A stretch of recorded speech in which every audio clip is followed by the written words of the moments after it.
Hey, hi, howdy, hello. We're back into New in Skyrim. town, eh?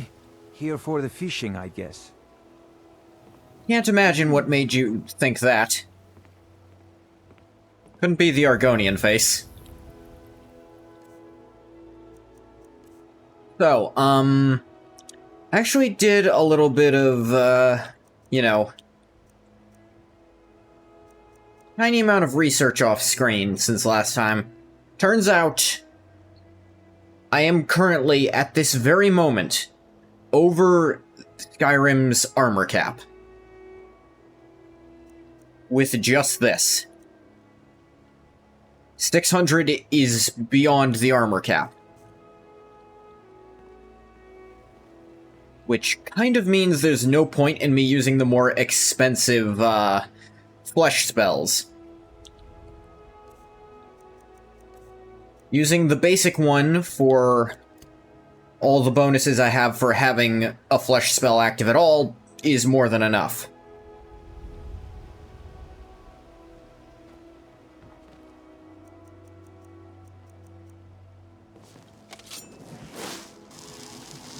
I've never been more ready.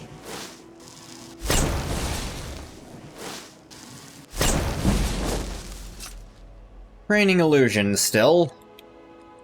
I'll love with you, I'm not sure why I'm doing that.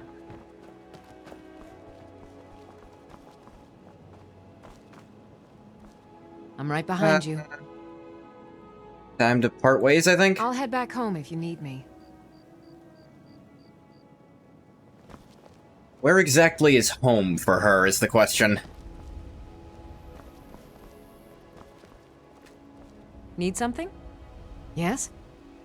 Okay, she then won't respond to you if you try to talk to her there.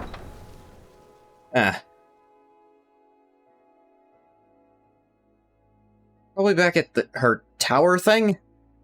Did not think that through at all. So much so I'm gonna reload, because I didn't actually want to get rid of her just yet. She's really good for training illusion.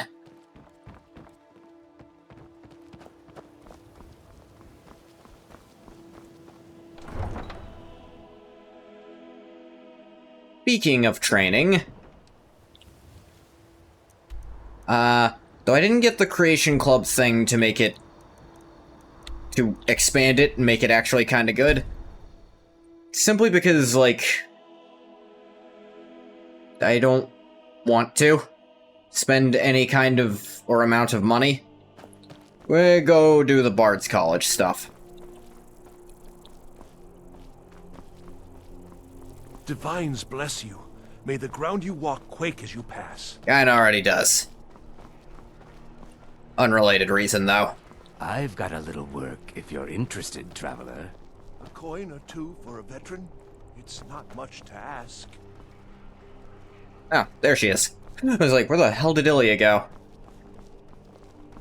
If you're heading to the Blue Palace, you might want to rethink that outfit. Pretty sure ebony armor is very respectful.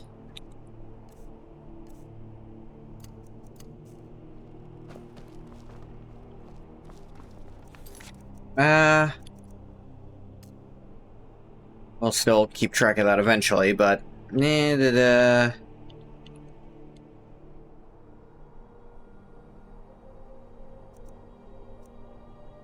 That's weird. Thought for sure... Huh. Guessing I didn't get that quest at any point. Thought for sure he did. Or is it not a quest? Odd. I've sworn the Bard's College was just over there, but I don't know Solitude that well, I'll admit.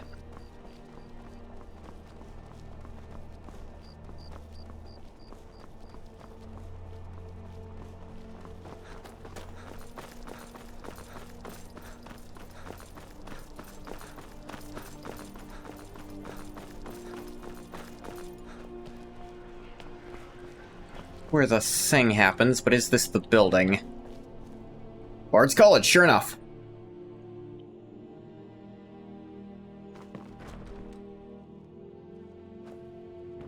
Hello, yes. Welcome to the I'm Bard's Dean of History, College. and I'm the scribe headmaster work here. when I can How may find I some help quiet you? time.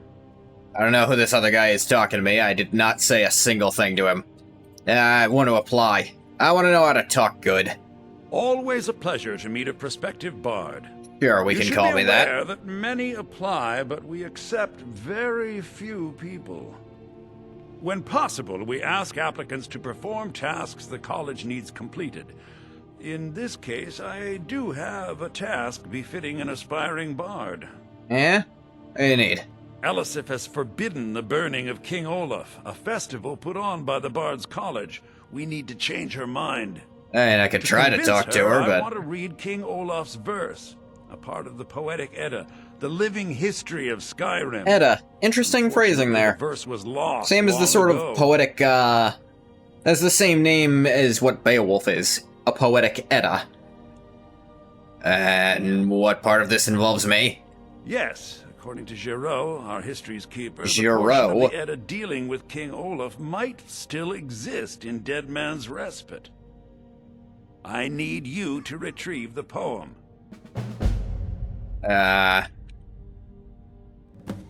Quick question. Why'd she forbid it? As you may be aware, Elisif's husband, High King Torrig, was recently killed. Might have been mentioned. Elisif mourns her husband deeply, and she feels that a festival that burns a king in effigy is distasteful. Can definitely see her point of view. I tried to convince her the festival is many centuries old and celebrates solitude, but I need proof. I believe King Olaf's verse will provide that proof. Oh, poetic Edda. What exactly is it? I think Giraud here would give you the best explanation of both it and the history of King Olaf's verse. You should speak to him about it. Sure, why I not? wish you luck in finding Good the to meet a verse. prospective bard. Right, you tell me about the poetic Edda? He's sending you after King Olaf's verse, then. Yeah, good. something like that. We shouldn't leave it lying around now that I figured out where it is. The verse was Svafnir's contribution to the poetic Edda. Totally know who Living that history is. of Skyrim. Each bard adds to the Edda in his or her time.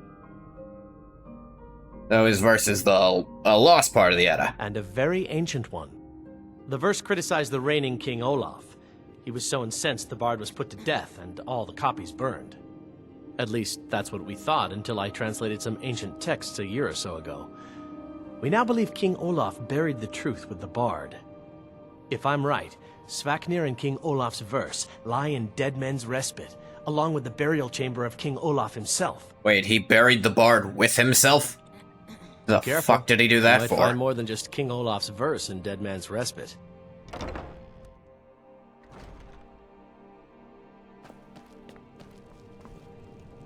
This is what I do, by the way. I go random places, fetch things for people.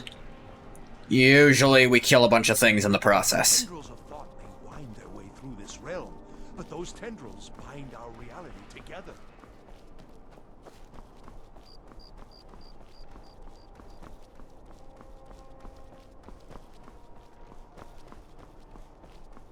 At least a couple laughs in the interim.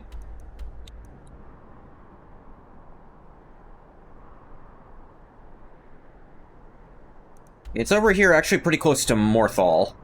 So we'll go from Morthal.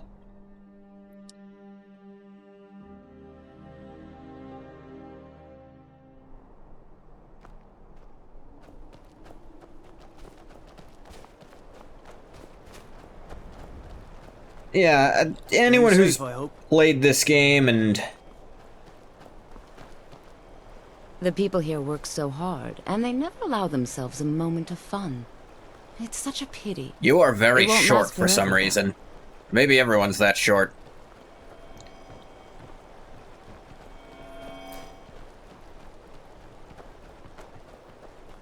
Goth is fucking enormous.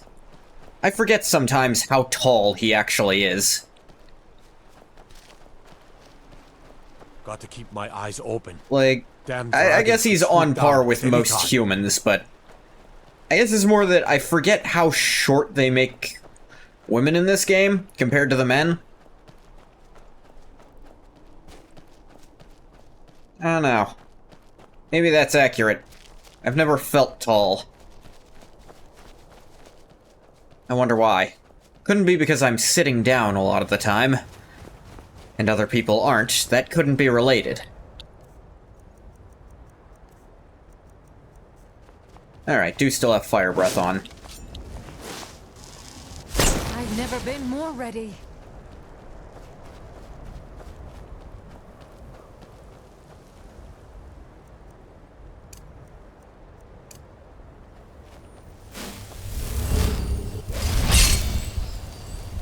If Ungoth has a friend, he might start picking up the perks that let his spells start affecting allies as well. That could be fun.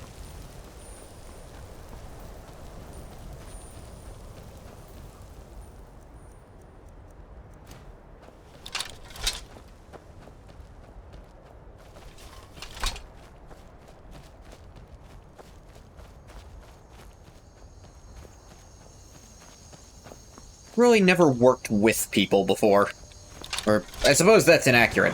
He's never successfully worked with people before.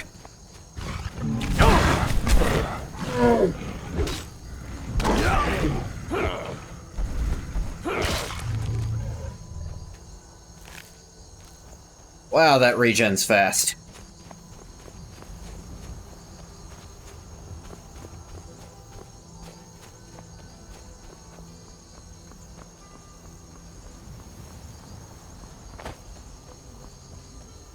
Dead Men's Respite. With a very distinct impression, I'm gonna go in there, and there will be no respite for all the dead men in there, because they'll be walking around. Well, let's check, you know?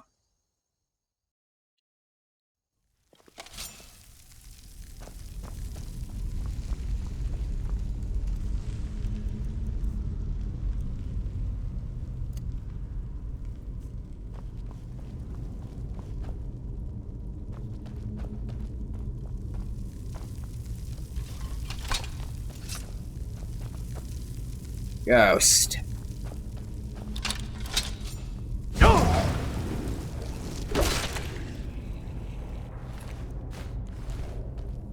Let's clear out the Draugr that are very obviously in here first. By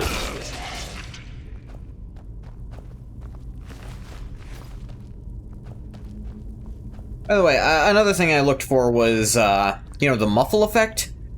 Seems to be almost completely removed from Artificer.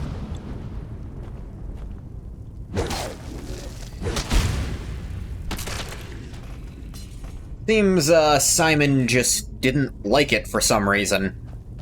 Like, the only stuff with muffle on it only muffles halfway, and it's unique.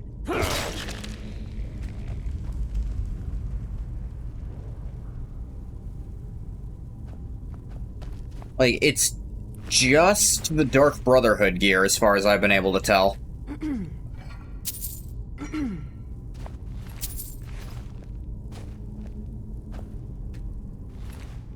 Elven Battle Axe.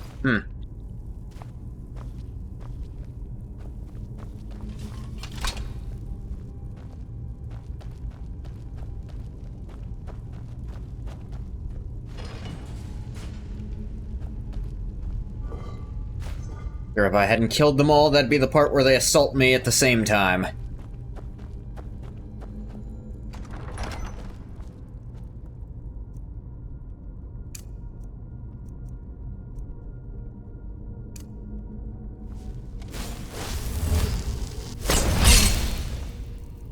Never been more ready. Alright, this must be where we come back out at the end.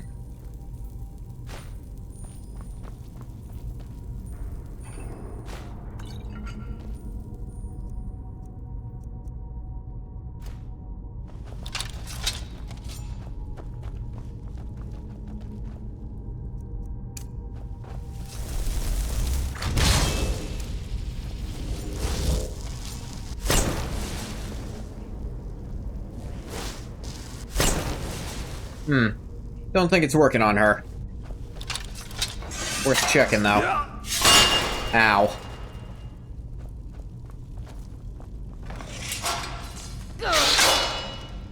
Okay, the archer got trapped immediately.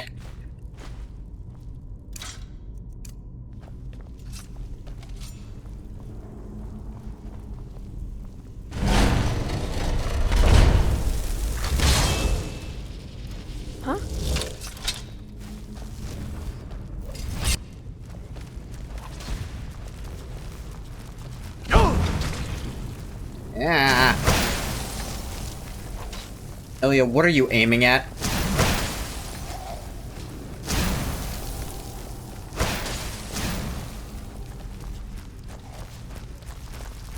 See you burn!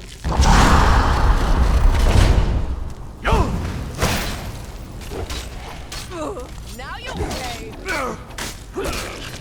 Down you go.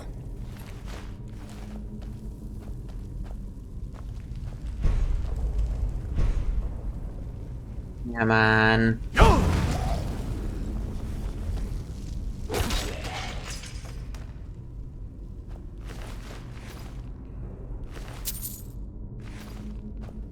Hope this poetic Edda isn't just, ruined like half the books here.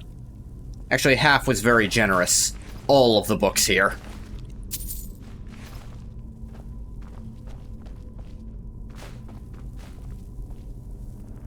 The buying game. Speech to 42.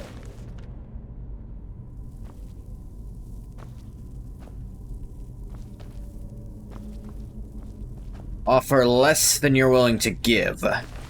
Didn't think of that.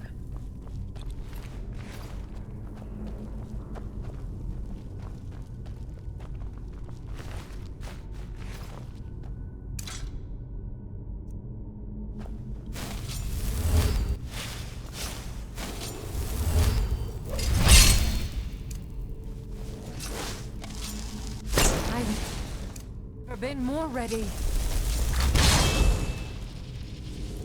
Let's just set spells back up.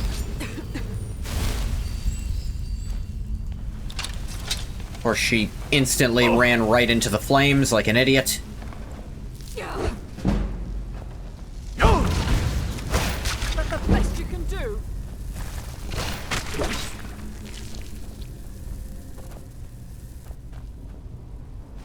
Daddy sold him. Let's see here.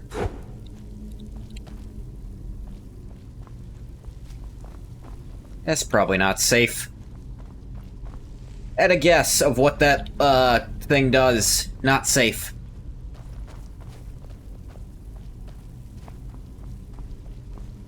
Huh?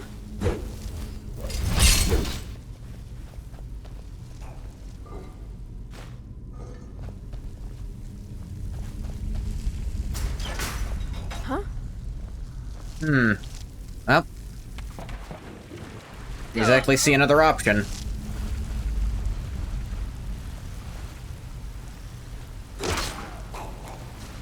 Evers. Regular Draugr.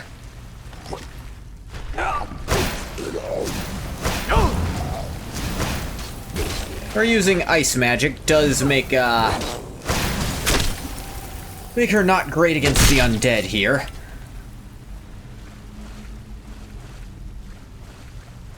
Hey, she's doing okay. Doesn't even seem properly injured yet.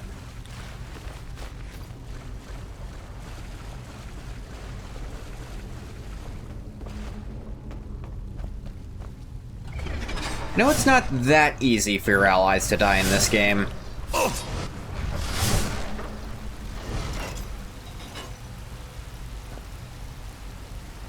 I got it, don't worry.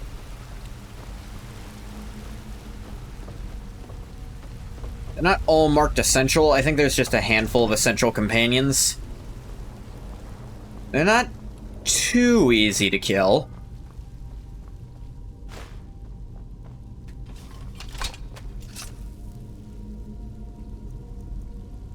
Nothing to disenchant.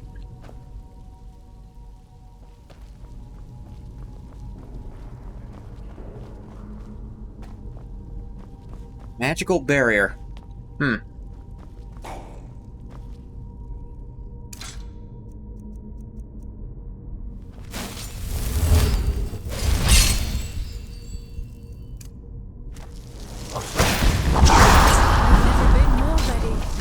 Oh, there are females that do that.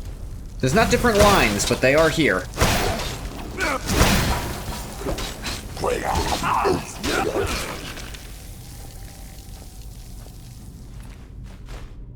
Ebony sword. Hoping for an ebony two-hander, but no such luck.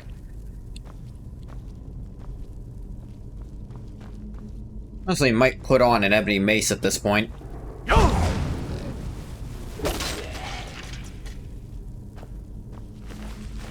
Not mace, warhammer.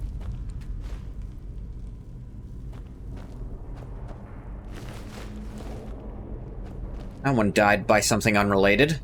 Circle of protection. Think I'm good.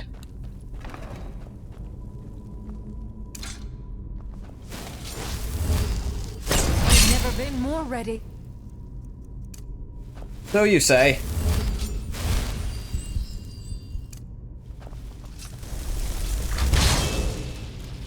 What was that?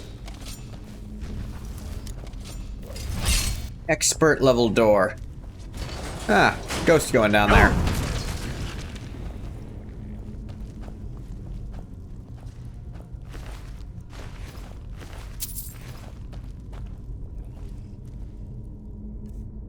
Okay, a little trap on this. We'll be fine. What level was it? Apprentice, easy peasy.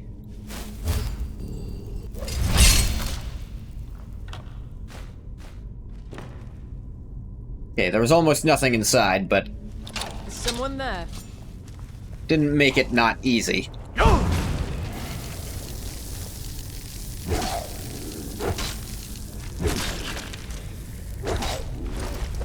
Sweep! Job. Two-handed to 91. Wow. Definitely... I think I have gotten a skill to 100 before, but... it's like focusing on it exclusively.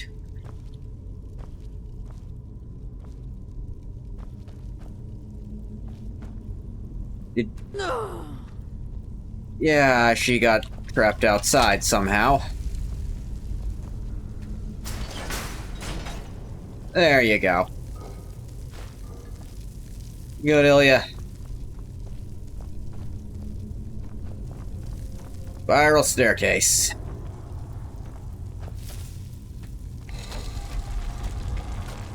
Haven't had to use this ruby claw yet.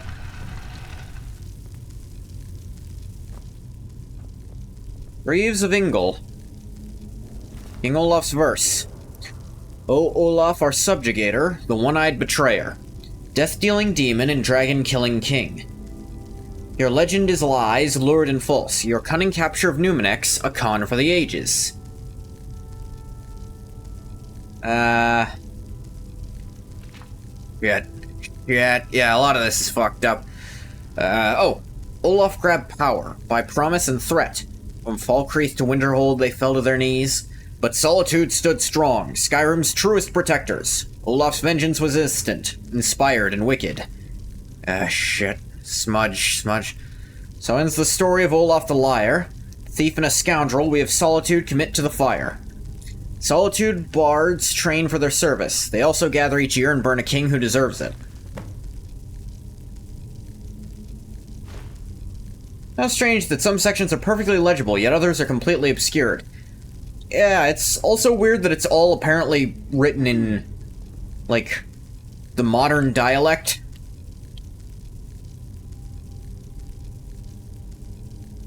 Hi, by the way, Quilla.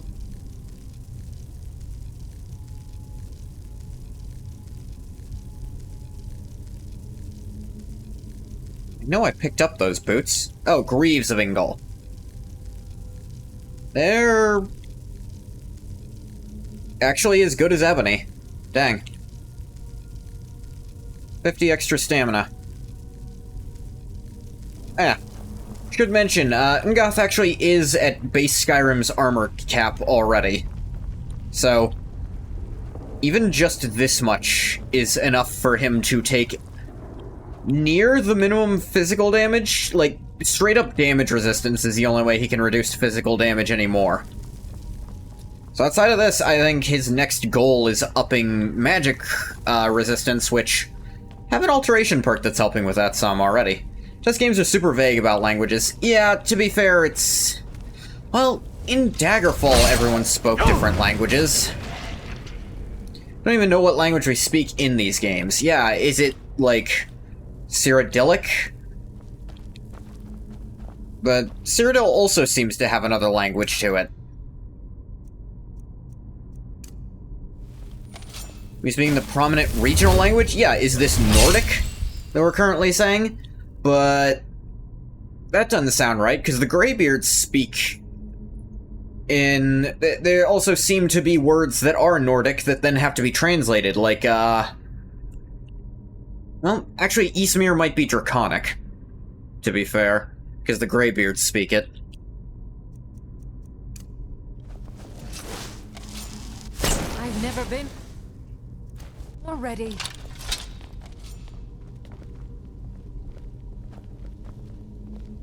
Ysmir is a name. Yes, but it has a translation.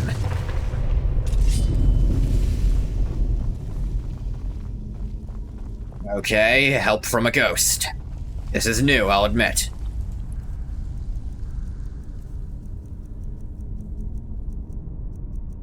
Alright, where was that,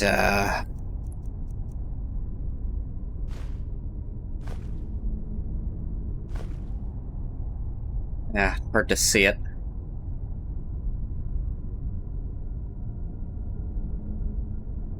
Wolf, bird, wolf. Oh, like Solitude. The wolves, at least.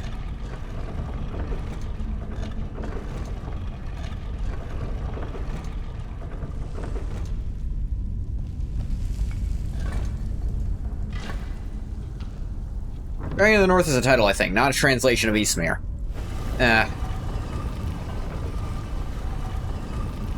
Weird either way.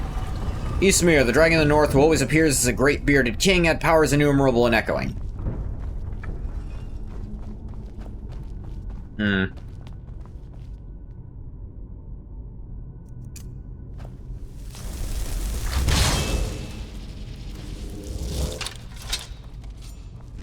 I've got a bad feeling. Someone... There you are. Yeah, I don't care about all your shit. There's a ton of Draugr here. Holy shit.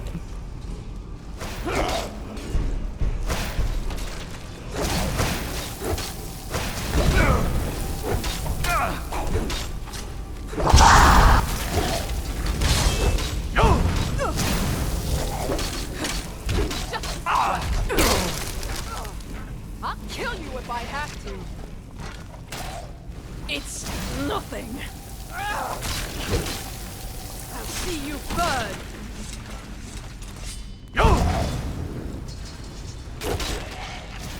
How embarrassed was Vivek when Ngoth, who conspicuously lacks a beard or kingship, became Ysmir?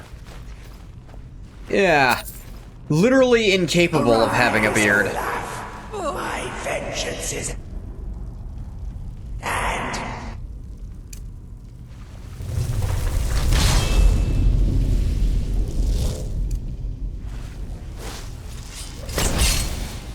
I've never been more ready.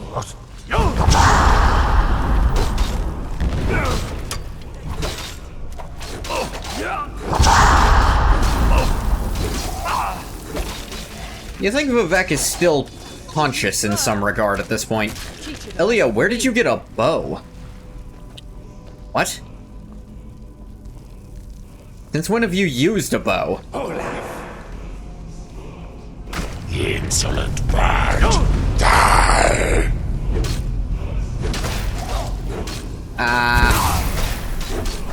So, in my head, I remembered Olaf One Eye actually having a unique model where one of his eyes doesn't light up, but clearly that was wishful thinking on my part. Treasury Key, Ebony War Axe. Or a Battle Axe, I'd be interested. What do we have here? Yeah. Fury of Whirlwind Sprint. Huh.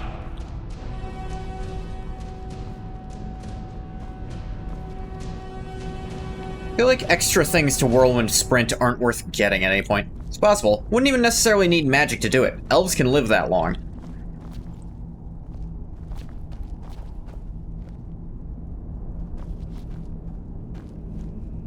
I mean... yeah, we know of some elves who have lived that long. Or so at least some of them claim. But I meant after Ungoth stabbed him in the neck repeatedly. He wasn't especially old when he became a tribune. His aging effectively stopped. Yeah, but Ungoth riddled him with holes. Like, he was a stain on the floor. I need you to remember this is the deciding factor.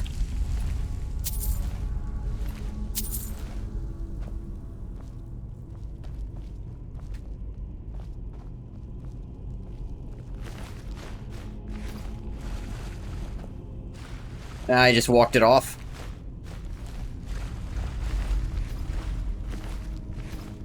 I mean... maybe. I'll admit, Ungoth didn't soul trap him. He did soul trap all Malexia and put her in a shirt, though. I'm 80 to 90% sure that did happen.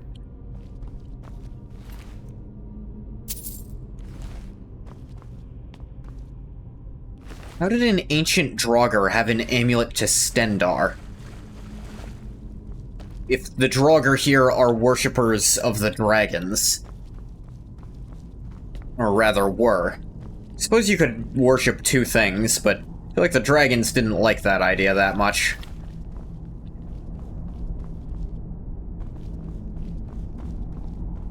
Or put a fake Vivek in there. Also plausible.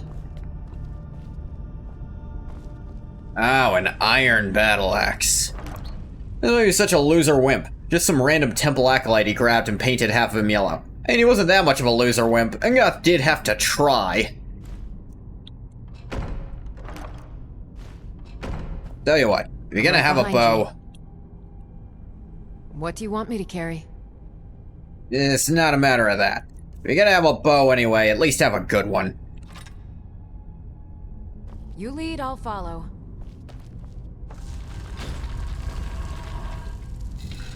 Stick to your magic, but you have to use something. Now, this is one of the more interesting vanilla followers, I'd say. She's pretty fun. I definitely never messed around with her as a follower, but I like to think this is Ungoth realizing he's stewing in his own thoughts too much while seeking out people he knows, and one person showed him not only competency in that tower, but also, you know, respect and kindness. Competency, respect, kindness, morality. It's like, we can keep hanging out, and you don't have anywhere to go.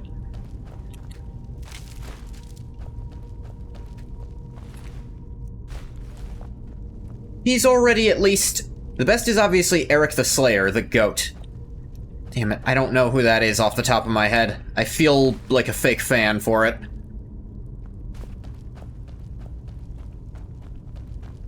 Wonder if Ungoth is facing the reality that he's unquestionably going to outlive her too. Or if he's still in slight denial about that.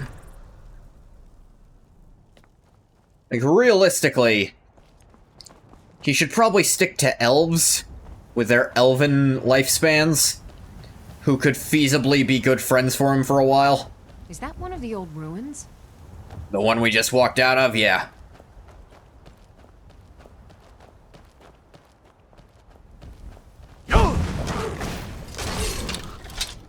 Nice. The kid who wants to be an adventurer in Rorikstead. Need to convince his dad to let him go. It's actually named after a Bethesda 4 member who died before Skyrim released. That's right. That's right.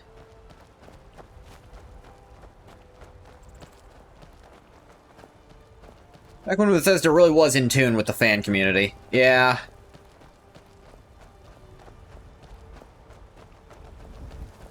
Oh, that reminds me. On the subject of Bethesda not being in tune.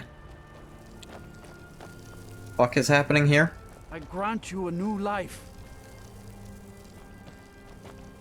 Come on, get up.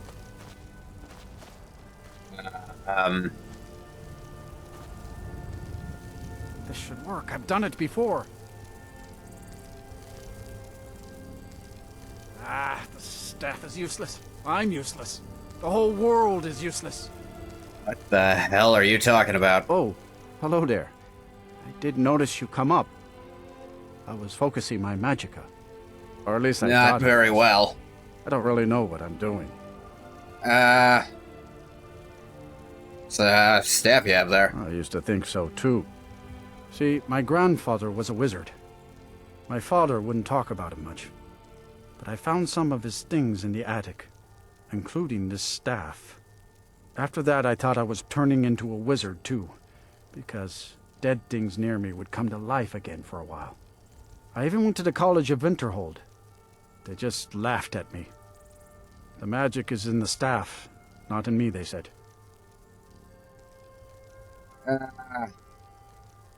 Tell you what, let me buy the staff off you, man. You can go figure something else out. Gold solves most problems, doesn't it? Yeah, come In on. fact, You keep it. get something nice with that much. I must have used up the magic in the staff or something. It's just a dumb stick of wood now. Yeah, I think they forgot to have him actually equip the staff. Hell did he just do? Why'd they laugh at him? So apparently in lore, like, apparently there's people who just straight up can't use magic. Because they're just not... Like, even apparently having 100 magicka, like the player does, is, like, not normal. Apparently, almost any follower you have who doesn't use magic, it's because they can't, probably. So, they laughed at him because he was woefully inept. And, like, he thought he was actually good at something. They were still assholes about it, for sure. You know what? I got paid almost sticker price for this thing. He doesn't especially want or need it, he just... I don't know, he kind of felt bad for the guy.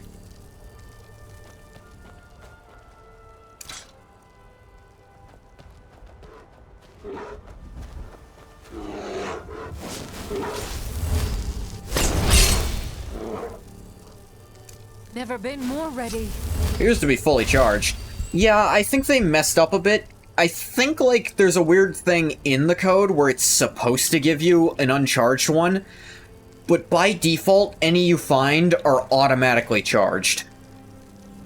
It's also equally possible he never knew what he was doing and couldn't even set it off properly. He said things just changed around him. Like, he couldn't even focus the staff properly.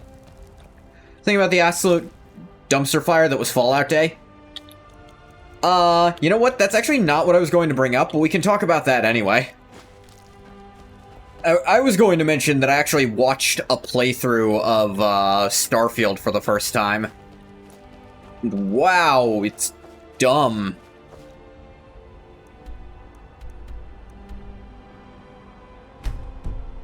Well, we can talk about Fallout Day instead.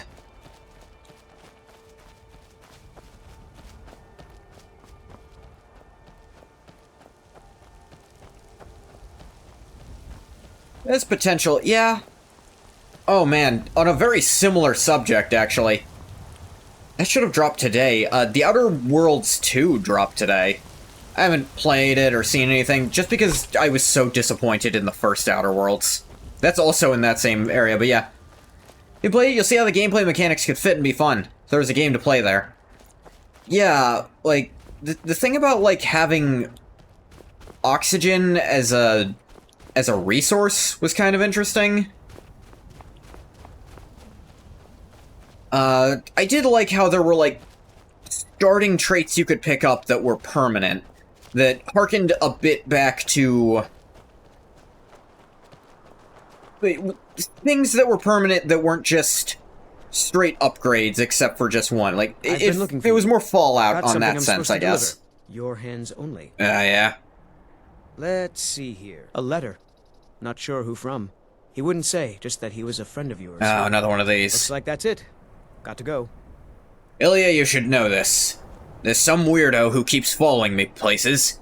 Sometimes when I shout, he gives me a letter on where to find more shouts. I have no idea who, where, or why.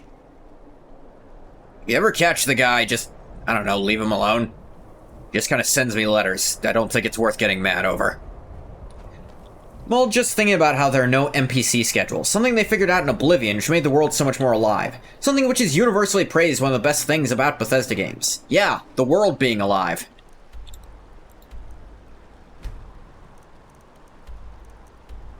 Like, Instead of a living world in, Starfield, it feels like several dozen dead worlds. Actually, no, it feels like one dead world that's been sectioned off into several dozen small compartments. Head over to the Winking Skeever. We keep a fine inn. Most of the NPCs don't even have a place to sleep. Nah. Fruit, fresh off the boat. The freshest in Skyrim. Fresh fish. Fresh fish. I've got Why the hell are they getting fruit off a boat? Grow it yourself.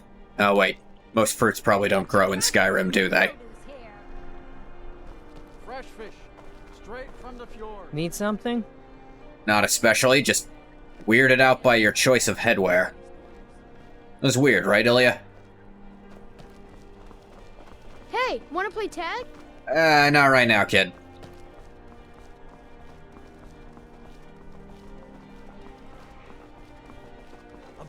So annoying. It's not just that they failed to innovate well, they decided to regress. Yeah.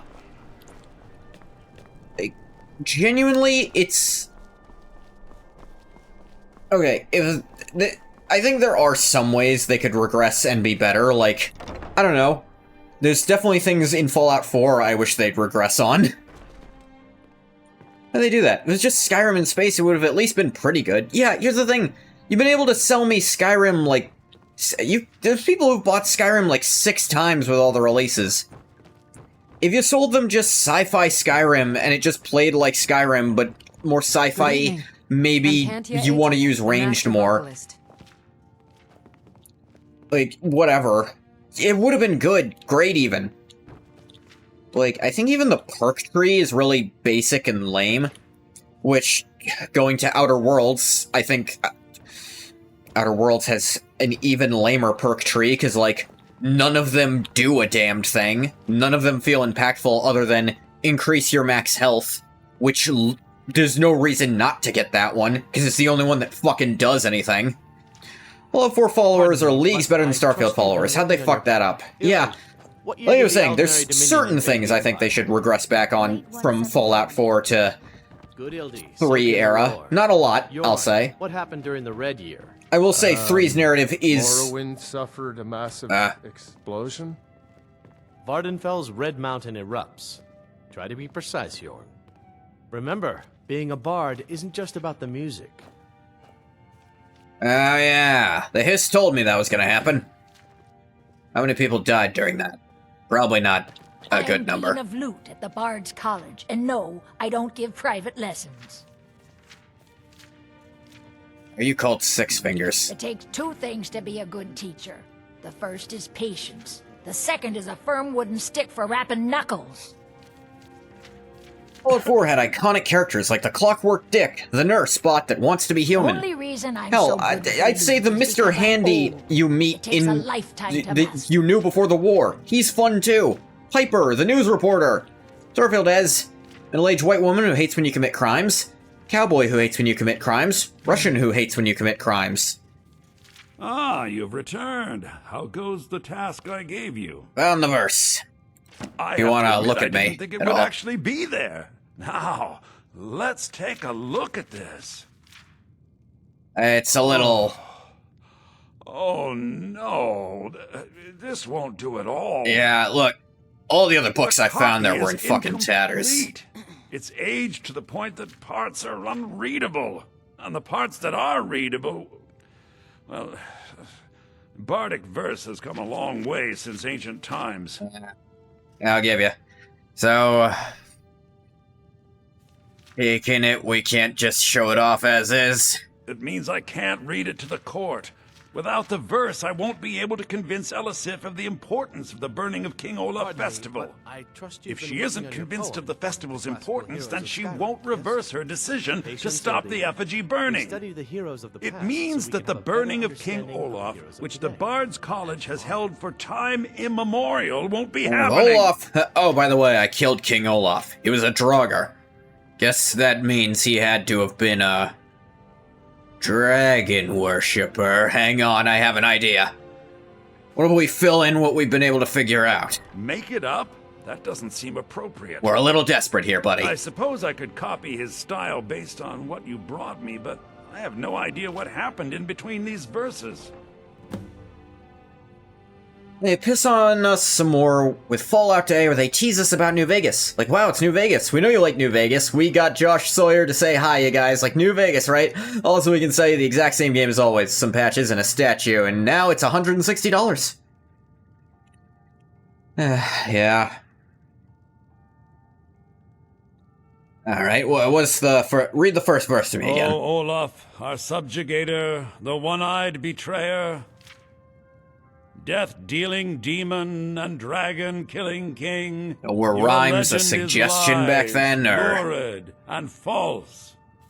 Your cunning capture of Numenex, a con for the ages. Numenex, that's a pretty cool name. Olaf was Olaf One-Eye? He famously captured the dragon Numenex. Was that not obvious? The dragon's reach. What did we say really happened? Or a poker set for $200. It comes with a deck of cards, which is less cool than the one that came with the original collector's edition. Oh, God. Let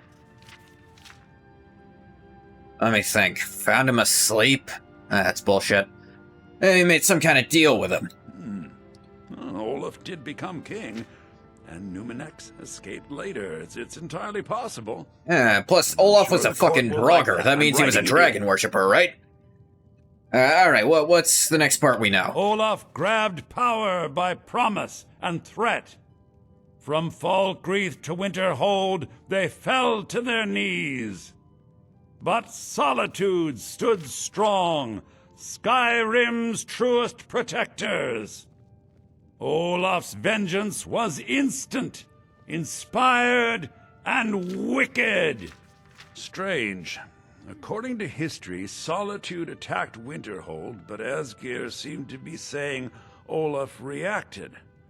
What do we say happened? Let me see. Well, we got disguised troops to do it. He's a tricksy bastard. And they got the orders backwards. Yes, I'm writing that in. It should be good for a laugh from the court. That it? It has a few final lines, but that's all we needed to add. I need to head to court immediately and present this. You should come. Yeah, I think the Jarl enjoys me being around, possibly enough to make me uncomfortable. It is funny, Elisif has those default attracted lines. I think it's mostly just because she has a default voice. Or a default voice actor, so they loaded in some of the default lines for her. I found the bone. I've brought it to you, but still I am refused. Ah, yeah, crazy guy. Crazy. I do hope the court likes Right, don't stand too close to people, they'll stop to talk to you. I don't know why people do that, Ilya. Never ask a Nord woman the race of a boyfriend. Oh, man.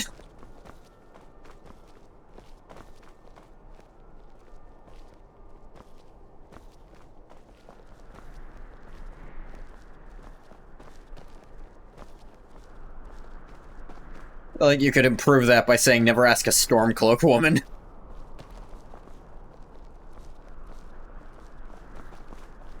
Hell, maybe you could just say never ask a Stormcloak the race of their partner in general.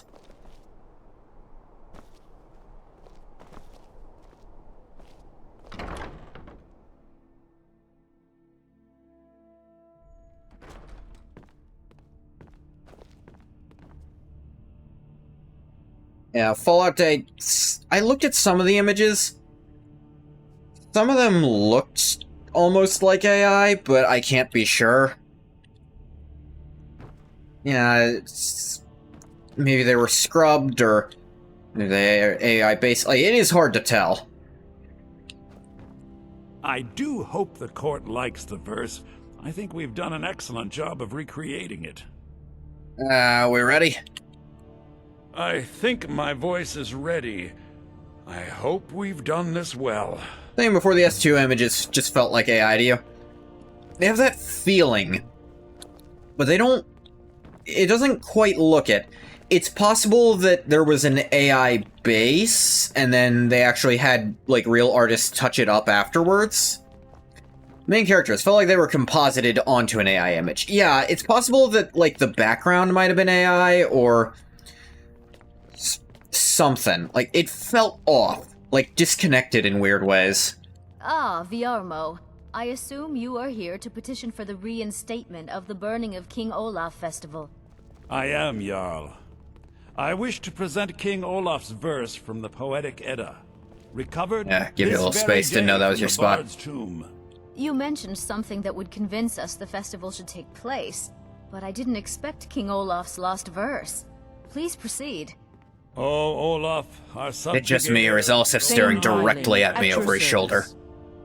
Death-dealing demon and dragon-killing king, your legend is lies. King ghouls look so different from the ghoul. Completely different style. Walking Dead-esque zombies. Some of their hair just looked unnatural. Guess that could be intentional because they're probably wearing wigs. There's also all the weird design choices they made in general. Did this battle entail? Like, lore-breaking design choices, I mean. King. Numenex let go, though none tell that tale. Olaf grabbed power by promise and threat. From Falkreath to Winterhold, you can tell these were recorded at different times because of his like, intonation. But Solitude stood strong. SKYRIM. But you can tell most of these were recorded in concert. Unlike in Oblivion, where they were recorded in fucking alphabetical order, so no one knew what the context was of jack shit they were saying. Olaf gave orders, Winterhold disguises, an attack on Solitude, total destruction to follow. His men dressed up and then Hold went on, out let me to do that fight. one again. But they reversed Olaf's orders, much to Winterhold's sorrow. So ends the story of Olaf the Liar, a thief and a scoundrel. We of Solitude commit to the fire. Why is it only sometimes rhyming? Bards train for their service. They also gather each year and burn a king who deserves it. Deserves it, service, almost. The festival is truly a celebration of solitude and a condemnation of false kings. I thank you, and the college thanks you, Jarl. Furthermore, I believe that such a fine poem deserves some payment of patronage. He's looking at me again behind him. Oh, Uncomfortable. Yet again, I will make sure our applicant, who was instrumental in recovering the poem, will be well rewarded. Why does she keep looking over at him, too? Unbelievable. Weird. Here's the poem, then we're just going to explain the festival real quick. Here. I can't begin to thank you Yeah, enough. but what's funny is you read the book yourself, and that's just in there. Like, that wasn't us giving the hard sell, tacking it on. That was in the poem. That's supposed to be there. Oh, am I a bard? Soon. Indeed, I have, sir. These things must be done properly. You will be yeah, inducted sure. as part of the festival itself. I need you to go speak to Yorn. He was preparing the effigy of King Olaf. Tell him to finish the preparations. The festival is back on! Even a fine weapon is only as good as its wielder, sir. But they should fetch a high price from the Imperial Army. Right you are, Elf. Or even from the rebels, if they've got enough money to make a competitive offer. As always, Lord, your loyalty is a shining example. Are you, you're not gonna do anything about him saying that right fucking next to you? Hi, Elisif. Bye, Elisif. Let's get the fuck out of here.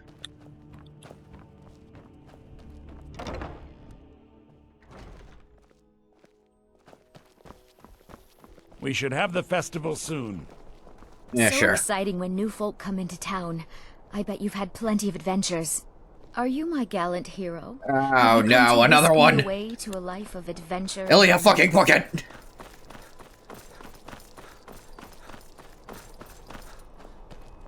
When do I learn to play music? I think of the flute. Maybe drums? Or Draconian throat sing? No. Okay.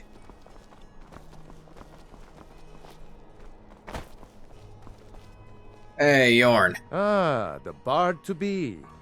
Did Viarmo send you? Festival's back on. Great. Looks like you'll be one of us soon. We'll gather outside the college for the burning of King Olaf.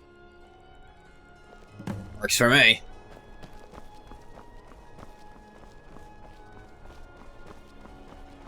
And they say Dragon's Reach was where he caught the dragon. Meat pies! Try one for free, come back for more! Get your meat pies! What kind of meat? Candy! Yorn is Get the best the of the King bunch. Olaf's You should hear him festival sing. candy!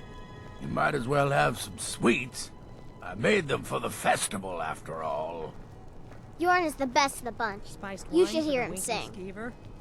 Actually, just a I'll take one of these boiled cream crates. I feel like there's a ton of those. I don't want to impose, you know?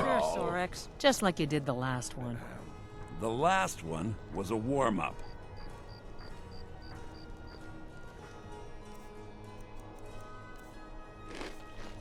Ah.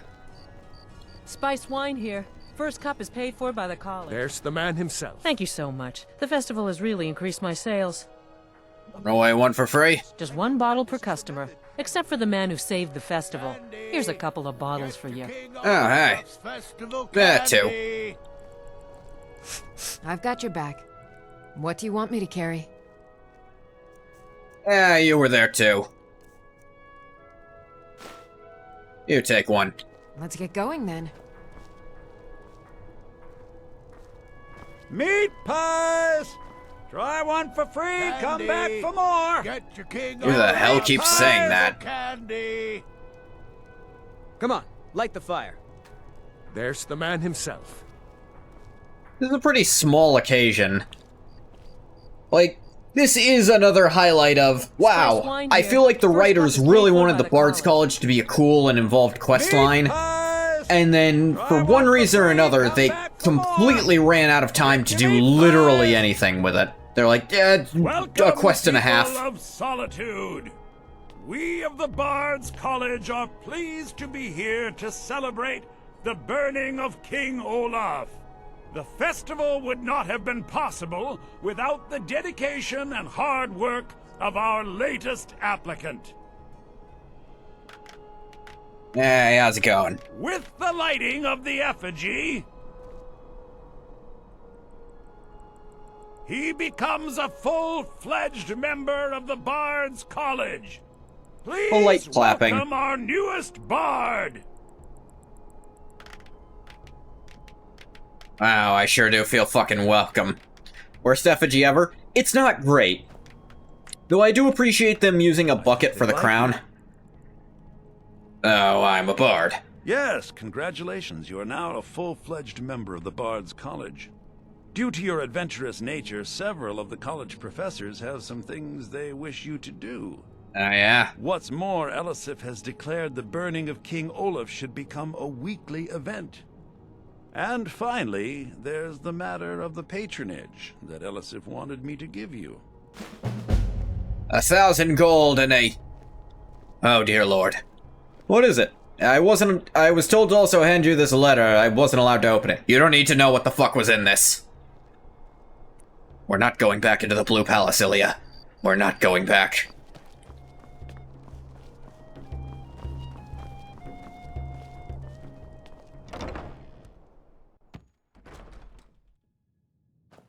Weekly? It's a lot of effigies to burn. Yeah. I think that is another good example of characterization of Elisif. She, her heart is in the right place. She means well, but by God, she does not know what she's doing. She married into this position, and she deserved her loving and happy marriage. But, yeah, she's gonna be a figurehead if she's gonna be anything.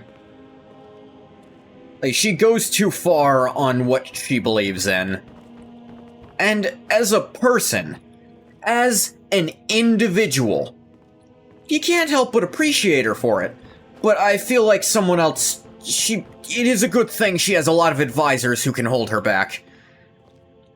They didn't seem to hold her back from this, probably because it's like, honestly, this is so small scale. Like, even that one was tiny. Okay, I have to step away for just a minute. I apologize. Oh yeah. Tries to arrange for the Legion to march through the streets of Solitude and all their finery with Tullius. Yeah. Be a bit much. Folk gently tells her that they're busy fighting a war. Yes, like, if Tullius were visiting on some sort of business, that might be something appropriate to do. In finery, hold a sort of parade, or hell, when the war's over, that could be a cool parade to do, you know? But in the middle of things, not a good time. But I must step away for just like a few minutes. I apologize. I think I'm going to explode if I don't. Be right back.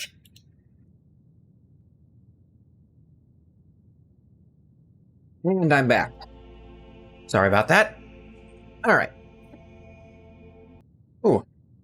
Anything left? When Varnius reports the creepiness at Wolf Skull Cave, she immediately orders to have a garrison placed there to protect the people of Hofengar. Admittedly, in this case, she would have been right, but she did so without any input from her court as to whether or not Varnius' reports had any validity beyond a local farmer getting spooked. Again, not really appreciating the resource cost of the war. There simply are not enough guards and soldiers to assign to every problem. Yeah. Of course, like, her steward was not fully gonna, like, do what needed doing. Like, he was like, she said, I'll have someone look into it. And he, like, straight up admits, oh, I was just gonna ignore it. Which, not a good idea when you live in this world. People say there's creepy shit in a cave. At worst, there might be a bear in there that could hurt someone. You're still in goddamn Skyrim, my guy. Lady Atia says my voice is second only to hers, but she's selling me short. Okay. It wasn't, but in fairness to him, Varnius is known to the court to be jumpy. Nah, I guess.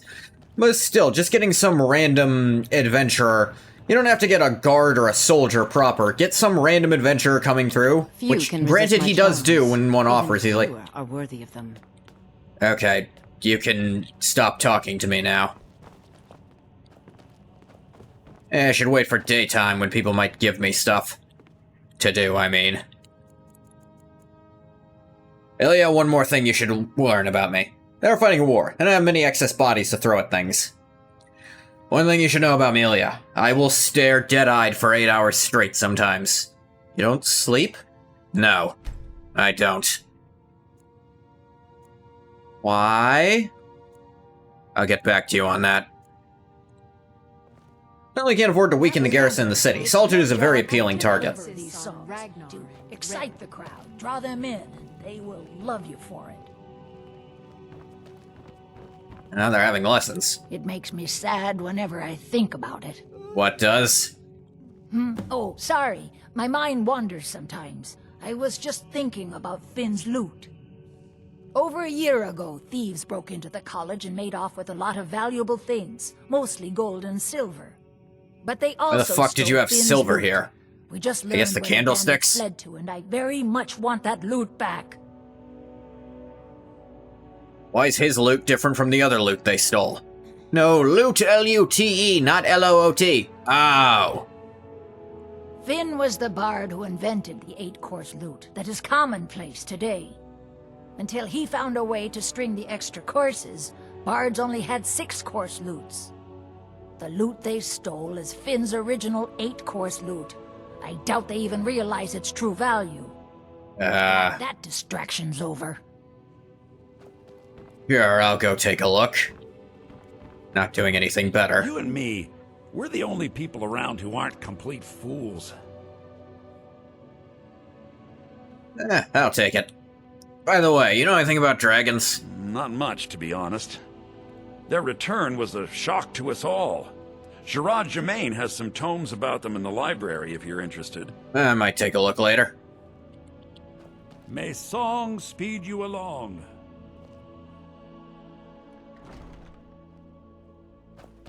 Winterhold College won't teach me shit. Let's see if the Solitude one will.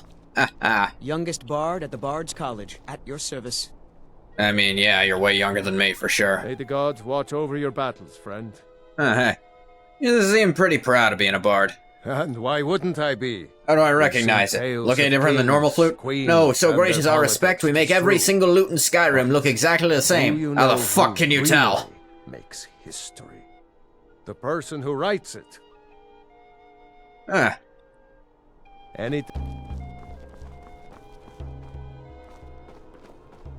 I do like how the crown falls off after it's been burned. That's a fun little detail here.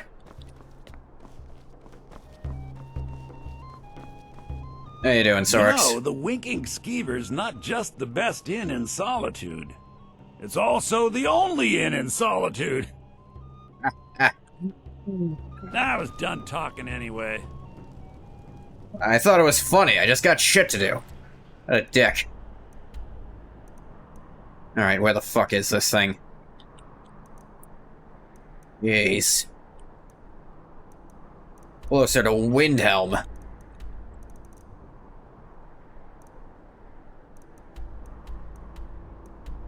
Then Stony Creek Cave.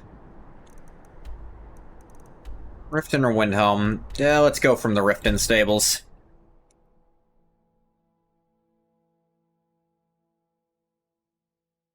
Has anyone, when playing Skyrim, actually served a jail sentence? It's so easy to get money in this game, and so easy to also not be seen committing crimes, like...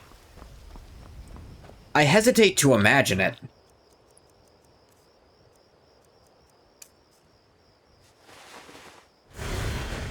Sometimes for fun? I guess so.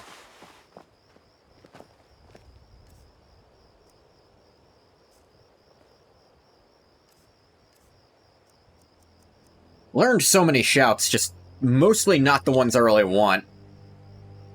Throw voice is kind of useful. It's interesting because its cooldown goes down the more words you use. It doesn't get any stronger. Those ones are really fun, in my opinion. The ones that have a guaranteed effect and learning more words is just reducing the cooldown. It'll tick up your prison counter. Sin of Mind quest counts in the game as a jail sentence. I guess so, yeah.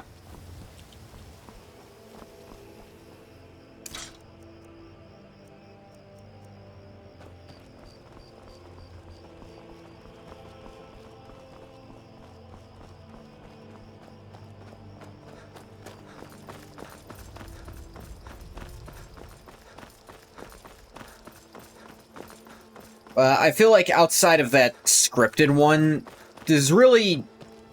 It's also not that hard to break out, frankly. Unless you're just absolute garbage at stealth, but why are you committing crimes then? Big city jails each have a unique escape route, which is fun sometimes. I guess I can see that.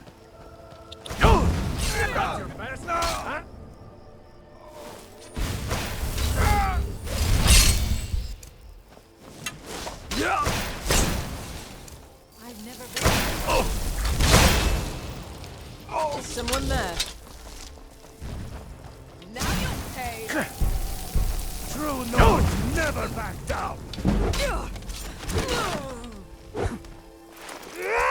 Boom. I guess it could be fun just for the hell of it to do that, yeah. But I feel like no one's... but again, that's the escape route. That's not serving the sentence and actually taking the downside of losing your accumulated experience. That's breaking out for fun, which is markedly different.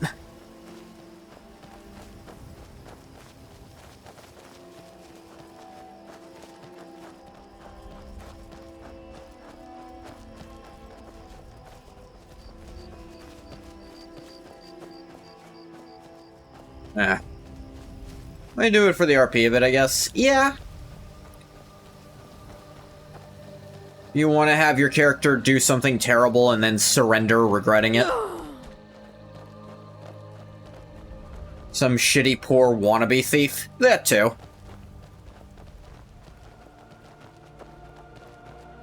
Not my first jump, but yeah, you could go with that route, I guess.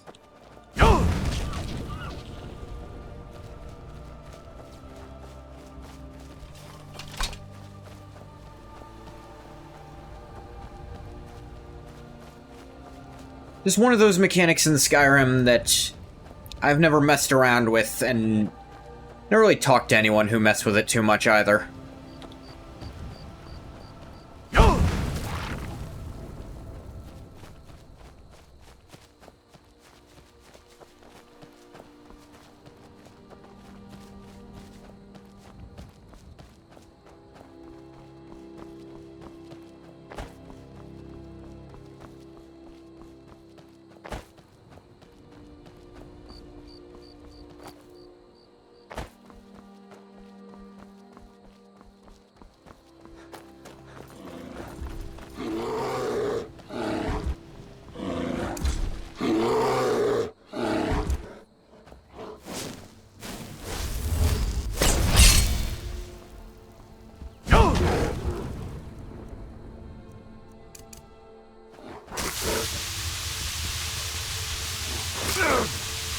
Let's practice restoration a little bit, you know? I feel like I haven't been using it much lately.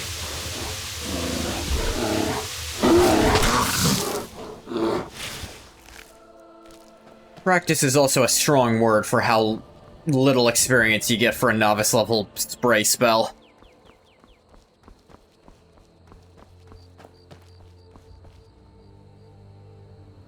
Yep, Ilya's finally catching up.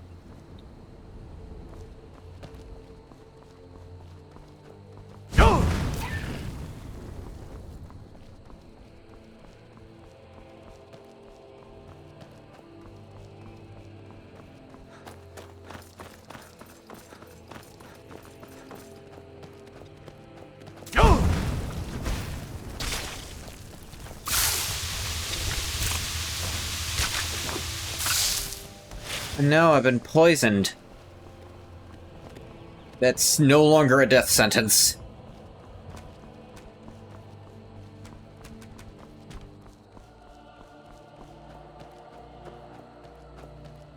It is interesting that, I don't know if you were here for this call. I looked around, Simon seems to have almost completely removed Muffle just from the game.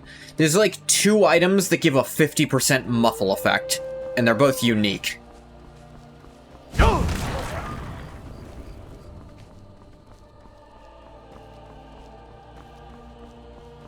Guess he just didn't like the idea of people in heavy armor being able to sneak.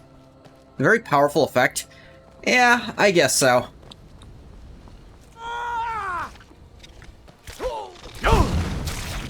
Cleared out, I guess. How's it going? Greetings, brother. You look weary. I have something to help you relax if you're interested. I'm good, but... Yeah, do whatever you want, but I'm good. Not my style. Unless you have unrefined hiss sap, in which case I'll kill you to take all of it. You're not allowed to have that. Probably shouldn't have told him that. Now he's not going to say, even if he does have it. I think he doesn't have a magnitude in self-enchanting. It's one of those effects you can get full effectiveness of with a petty soul gem, which is pretty OP. Yeah, I definitely see it. Yeah.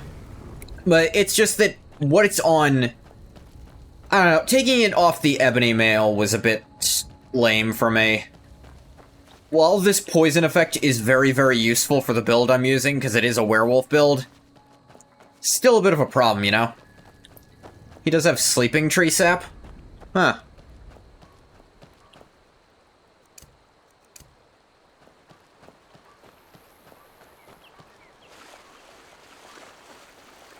Stony Creek Cave. Hey, I think I've been here before. Did I kill everyone here? Would have been a while ago by now.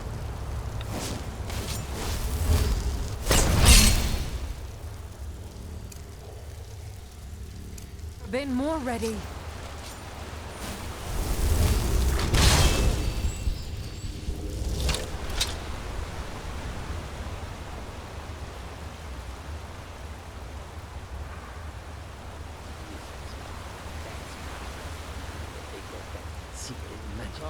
What was that? Something exploded. Victory is yours. I submit. Not fast enough. You can't hide. I love when you kill through a block, because it's like... It looks like all of the force of your blow just knocked them the fuck out. Rather than you chopped into them or something, they just... Oh, like you cracked every bone they had in their ribs from that block. Almost feel like it would have hurt less if they'd just taken it to the neck.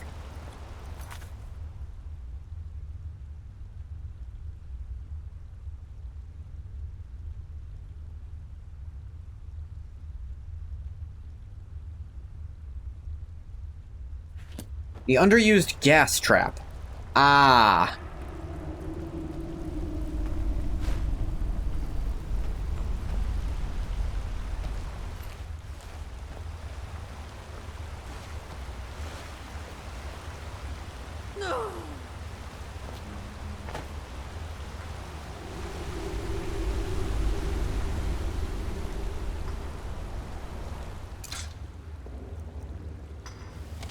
We gotta find his wife, or is this just woman? That's just some... He keeps trying to talk to them and ask them if they know anything, but none of them speak for some reason. Is someone there? Never should have come here. He can't have a conversation. Yeah, that's just some archer. I don't know, maybe Ungoth's just bad at it, but for some reason none of the ones he summons seem capable of speech directly to him. Getting on his nerves, frankly.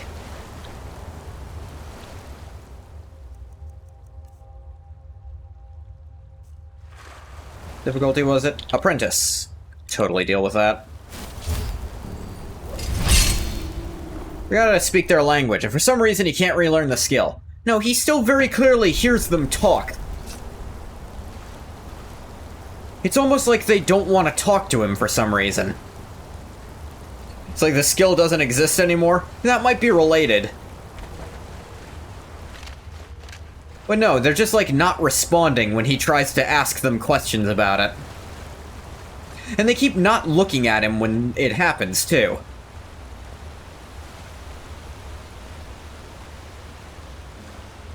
Almost like they're scared he'll do something if they talk. Or that someone else might do something if they talk. Who knows?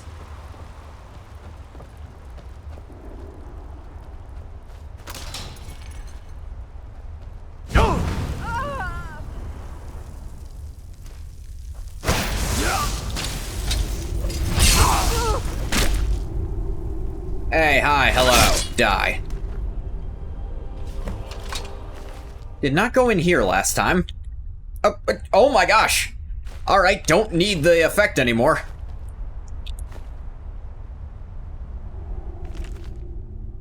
Plus side immortality, you'll probably live long enough to see her reform eventually. Well, he doesn't know about that part, but maybe. Yeah, I definitely didn't come into this room when, had Ungoth in here before. Would have totally taken Barry's rock there. And also that tome. That is exactly what I needed.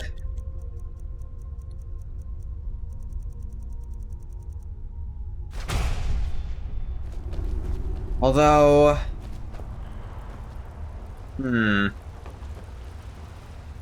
Actually gonna check something.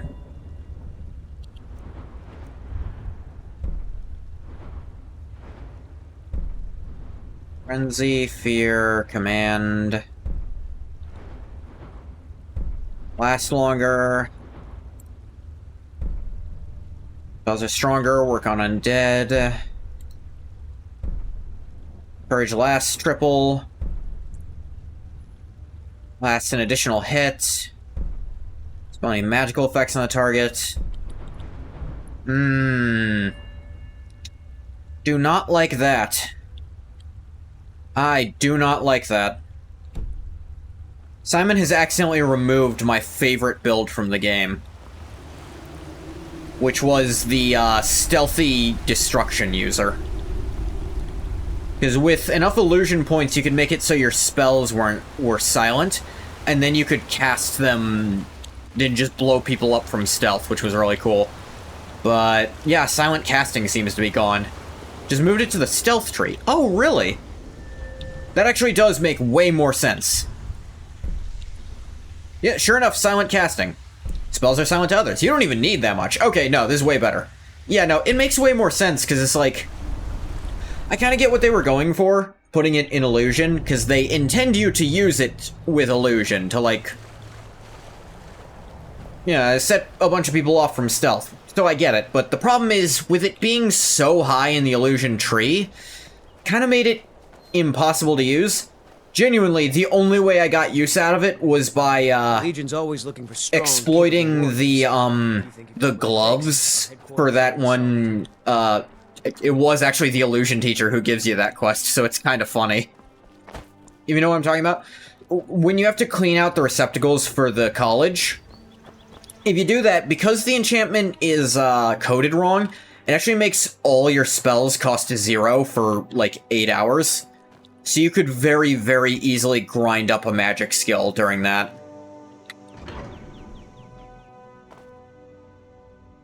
Absolutely essential for a sneak mage. Yeah, and that was like my favorite.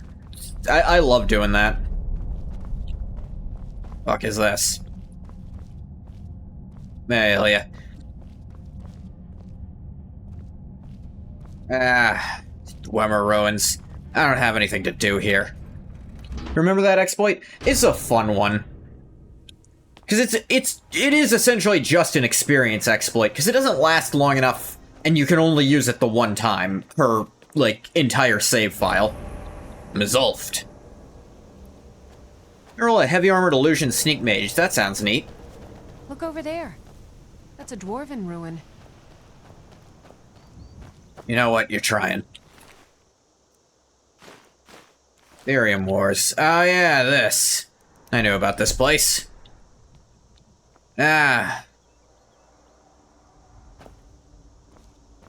Screw it. Let's check the place out. Or did I not get that?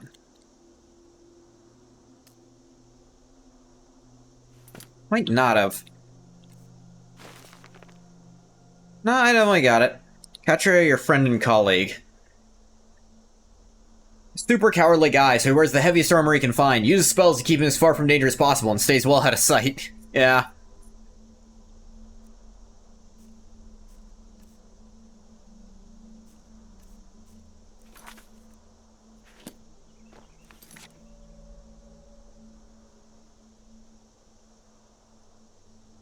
Huh.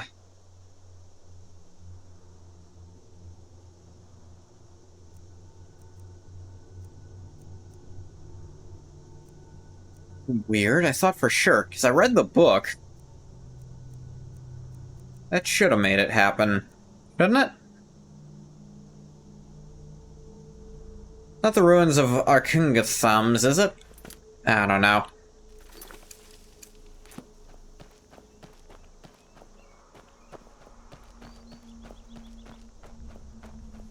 It is? Okay. I guess that person figured this out somehow? I think Mizulft is still part of that quest line. Where am I going?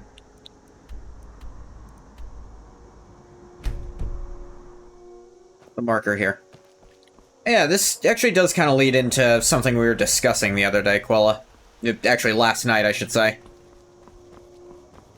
Like, Skyrim is a good example of a fast travel system that it is not using as a crutch. Because exploring Skyrim is still really, really fun. But the fast travel in Oblivion is a crutch, because traveling in Oblivion is boring. This is not a damn thing to find. But there's always shit to find in Skyrim. Ragwalos Lope.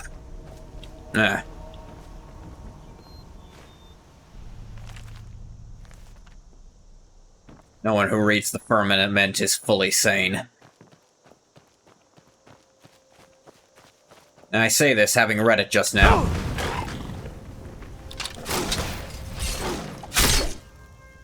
Right in the mouth.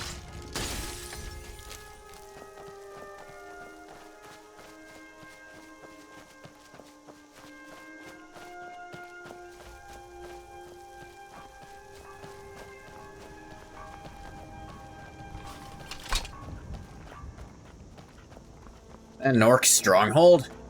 Cool. Better, we'd argue it still somewhat use the mechanic as a crutch, because it expects you'll not need to be told where to go. I suppose so. It doesn't really bother giving you directions to places. But, like, for the most part, it's really not hard to navigate Skyrim's world, because the map is still quite good.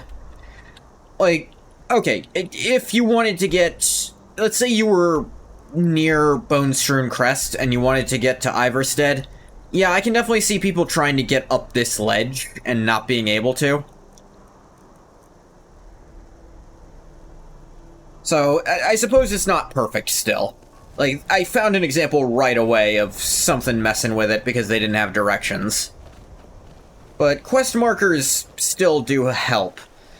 I suppose quest markers are a separate issue entirely still. You don't have to fast travel, and the world is interesting enough to not. You're on your own finding how to get to places.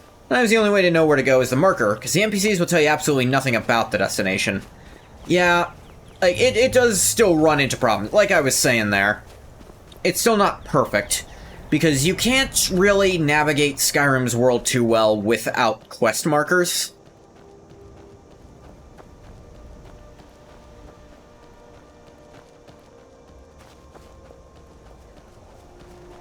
Ah, another one of those giant mounds. I guess not giant. Architecture looks more like, I guess dragon shit. Is there a fucking dragon buried here? What's that sound? Yeah, I'm very experienced getting around Skyrim's world. I know generally what place is the best to travel from to get to another one, if I were to go. And yeah, the game would very quickly become quite tedious if I didn't allow myself fast travel between holds. But limiting myself just to the diegetic fast travel would still do pretty well. It wouldn't be great, because I feel like too many of the holds just don't have a cart for no good reason. I feel like the solution really was to have a cart in every major hold. And that would have made it where it's like, okay, that's good.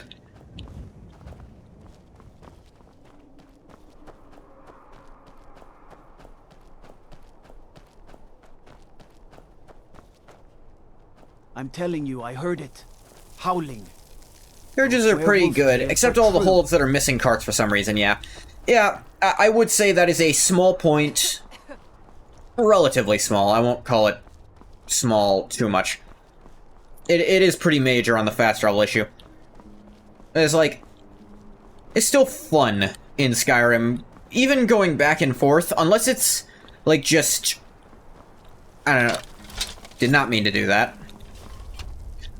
Like, I'd say the one time I've had, like, okay, going back and forth is annoying, was probably going between Lagashbur and Riften a few times. Whereas, like, I was willing to break my rules. So, another issue with Oblivion, no diegetic fast travel methods. Yeah. Like, it's all just... It's all a thing. Like, there's no cart to keep it at least a little immersive. Like, I can suspend my disbelief enough in Skyrim because at least I've seen the carts. So I can believe that's being used to shorten travel distances some, even if I use the in-game fast travel.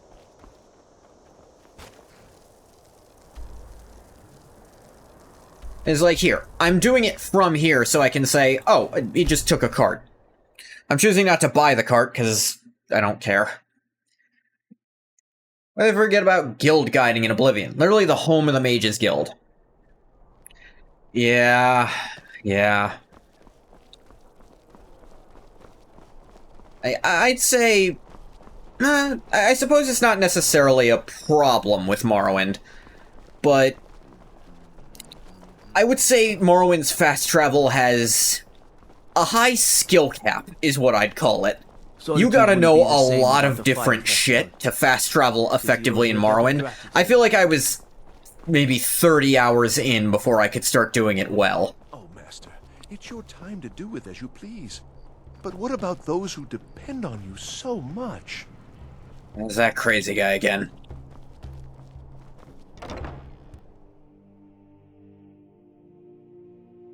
Crazy guy with a master.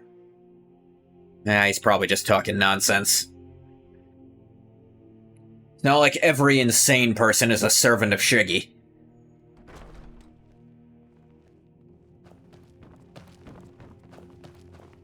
Half the bandits I find say stupid shit. Some of it insane. The only reason I'm so good with a lute is because I'm old. It takes a lifetime to master. Damn, why aren't I good with a lute? I must be at least 3 times your age. Maybe 4? I can't tell how old humans are, I'll admit. It does take some practice to know where the silt striders and boats go to. And where all the guild guides are. Guild guide, silt strider, boat. There's 3 different fast travels, and And then you have your mark and recall, and yeah. What? You did? Oh yeah, I found the sweet loot. Divines, you did. I also found a bunch of gold, but I kept There that. is no way I can pay you what this loot is worth. But I can teach you a few tricks I've learned over the years. Alchemy, That light armor, distraction's over. lockpicking, pickpocket. Why do you know how to pickpocket? Sneak? Ow. Speech.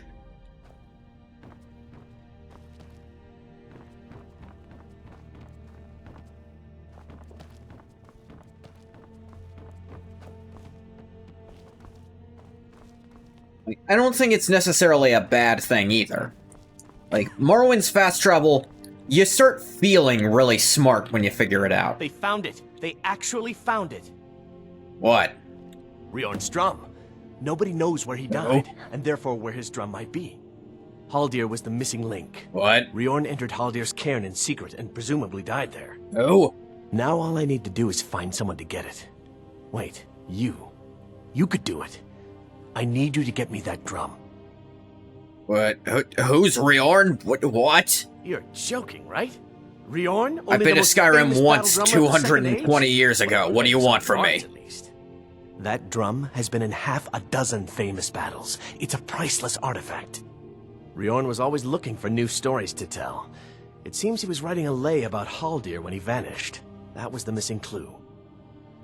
Guild guides are pretty simple. They are by themselves, but remember, a new player, and I will say, knowing where each mage's guild is, I mean, you find the first one, you will be able to figure out from it where all the other ones are, but, like, actually getting to a point of practice where you're like, okay, I can Silt Stride to here, and there's a mage's guild here, and then I can do that to go here, where I can Silt Stride to where I want to go, or boat to where I want to go. Like, getting to that point still takes some time. Like, that's still another step you're gonna need if you want to travel quickly. I suppose I should return to my papers.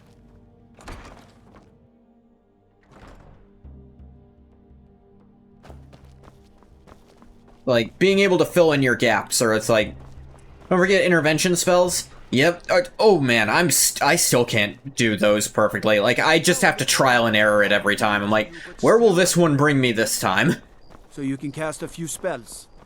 Am I supposed to be impressed? Nah, but this might. I need to ask you to stop. Alright, alright. Good. Glad we straightened that out. I am a dick sometimes, Ilya. I'm just gonna level with you. Sorry, I was lost in thought. I'm planning my wedding, you see. So many details to work out. Oh, well, you have fun with that. A little airheaded. She seems nice, though. She's gonna get fucking murdered at her open wedding, though. If you're related to Uriel, I might do something to stop it, but, not sure about this new empire yet.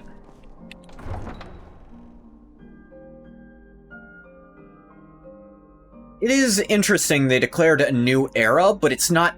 They still claim it's still the Third Empire, you know? Adventurer like you.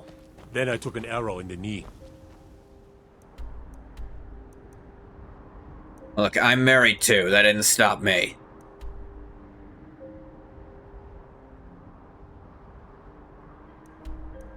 Ah, over at Falkreath. That's an easy travel.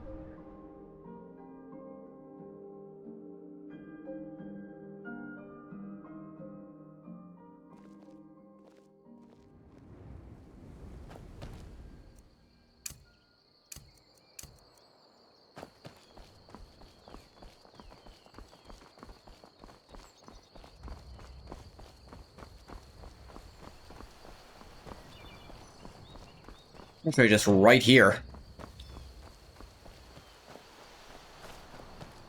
Yeah, while I'm here, I could see about,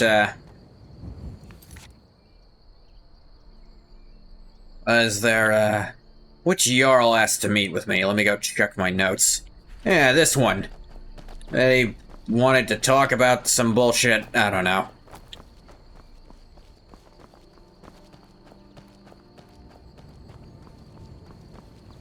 Yeah.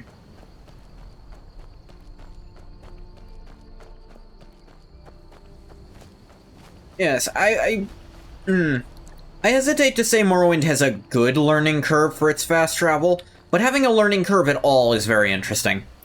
It's not that unusual. The Alessian and Riemann empires were both in the first era.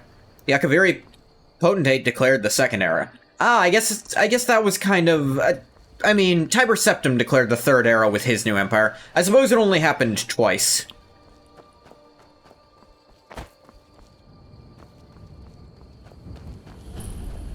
Or once?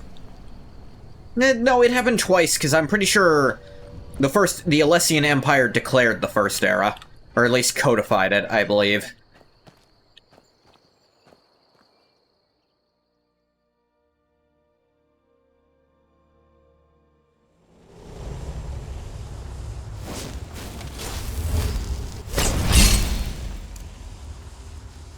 I've never been more ready.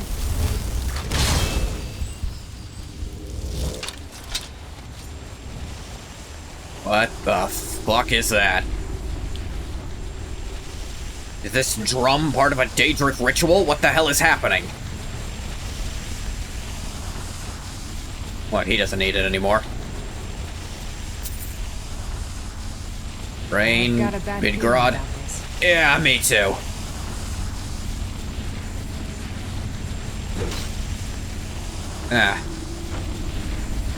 Agrius. Yeah, I was hoping one of those would do something. Let's see here. I thought I'd see the day we were run out of the Knife Point gang. At least the storm should cover our tracks. Vidgrod, Rain, and I took shelter in a cave for the night. Looks like there's an old ruin here. At least there are no Draugr around. Vidgrod and Rain both want to set up here for a while. Maybe do some raiding. They ought to know better. The road's deserted, especially this time of year. Plenty of better places up north. They seem awfully insistent about staying here. I didn't even lend a hand when I went out to hunt tonight. Alessian era was founded in First Era 243, Alessian Empire. Who codified the year, then? Something's wrong. Rain hasn't said a word since she woke up this morning. Keeps staring off into space. Vidgrod isn't much better. They sick? Like any illness I ever heard of. I just walk out on them, but I can't seem to get up the nerve. I feel like something's holding me back. What is this place? Not alone, I can hear him now. Someone's speaking in my mind. Old, powerful. Uldir, that's the name. Wants something from us. He has to stay for the magic to work. I tried to run, can't. Just like them. Rain jump first, onto the cairn. That's what Master wants. Blood, sacrifice, power to live again. It's magic, I can feel it pulsing in my blood. He's training us. Serve him soon, our bodies, our souls, just like the others. Waiting, it's my turn.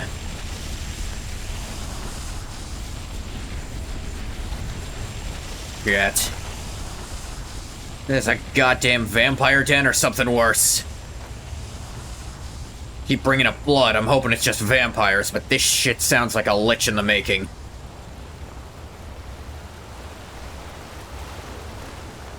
Haven't fought a lich since Manny. What was that? Mortal foe! No one hides from the dead. Boom.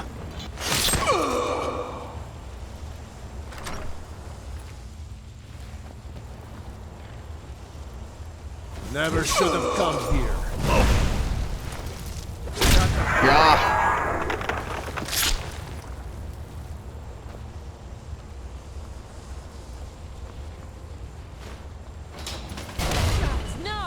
Oh yeah. Come on, you're better than that. Careful. There you go. You're okay this time. Jesus, girl. Year 0 of the First Era is considered to be the founding of the Comoran dynasty by King Eplear of Valenwood. Huh. Interesting. And then just other people decided to say shit, and no one called them on it, even though they didn't start it. That is kind of funny.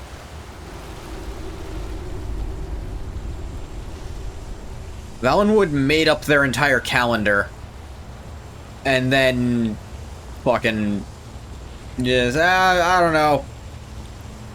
Some Akaviri people just changed it. And then Tiber Septim changed it again. I done want to say the calendar was actually devised by Nord scholars. I feel like I read that somewhere. It could be. Although Nord scholars is a very funny joke.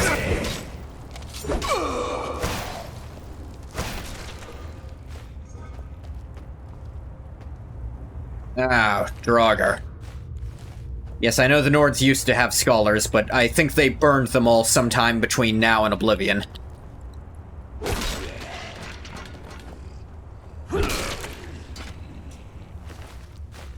Or at least stopped inviting them to barbecues.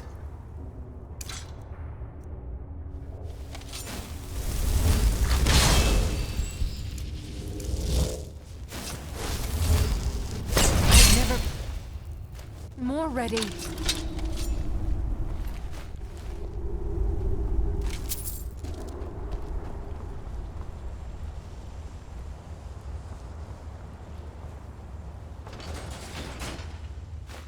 If you can't find the lever, check behind a chair.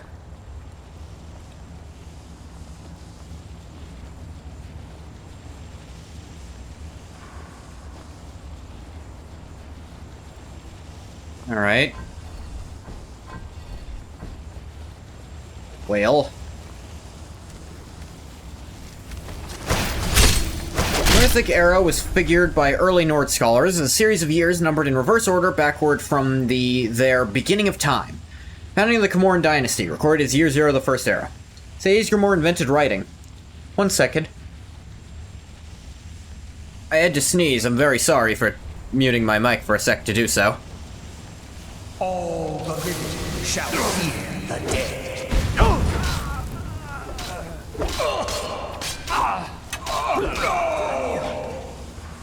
An orcish dagger? Ah. See if I find a better one.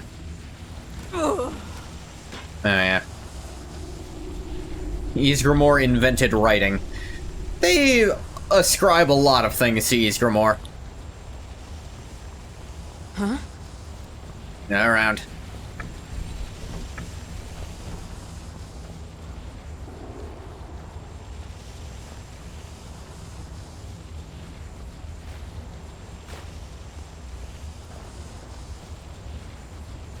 It would be funny if no one else ever thought of just marking something on a piece of paper before then.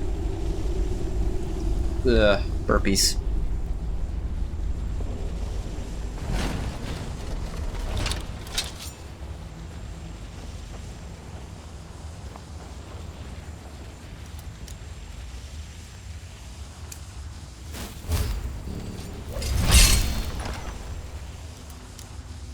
Dang it.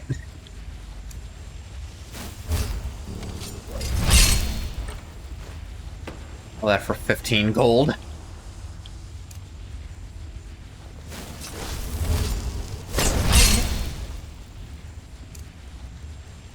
Been more ready.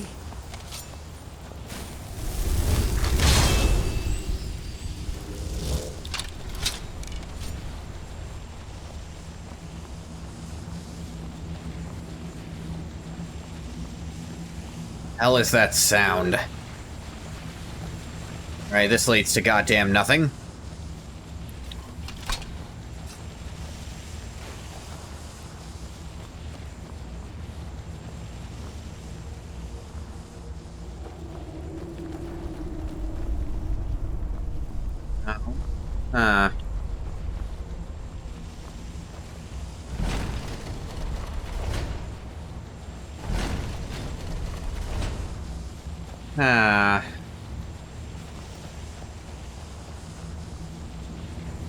Oh, how did I miss this? What was that? I said, no one. No one.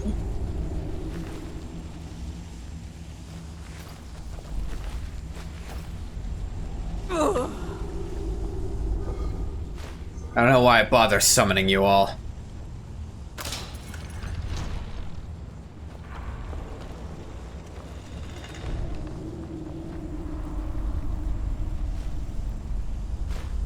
Oh, an ebony helmet.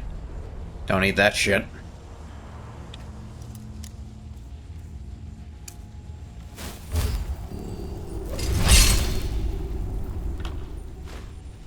And just some gold in it.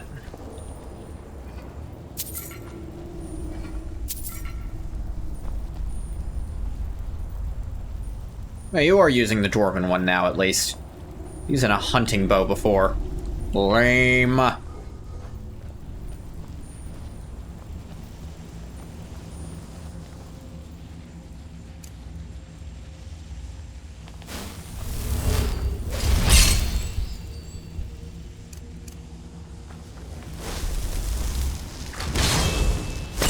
never been ready. That's right, we're gonna fuck him up.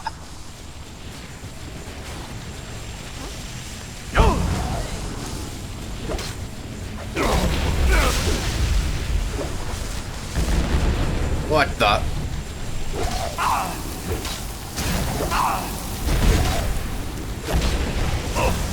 The fuck was that? Yeah.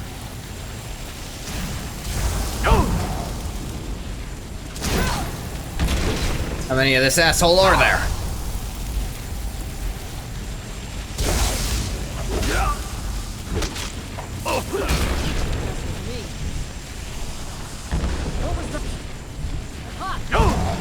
Ah, yeah, knocked my sidekicks out. It's not going to help much. Hey, Ilya. I honestly thought Ilya was a Breton. Turns out she's an Imperial. I figured, you know, maybe her mom was from the Reach. Because, you know, worshipping hag ravens out there, but nope. Imperial. Not how I would have guessed.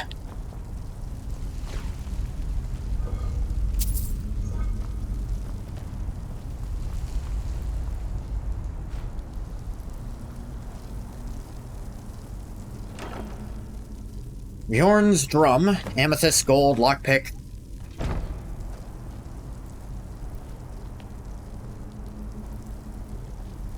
To ruined books. Draugr can't take care of shit, can they?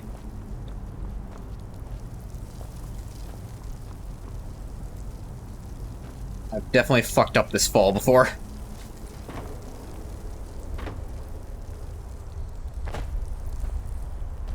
Oh, hey, the cairn broke.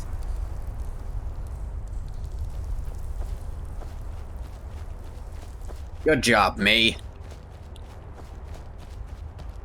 That was a weird ghost Draugr thing, summoning ghosts. I don't know what the fuck that was about. He was an asshole, though.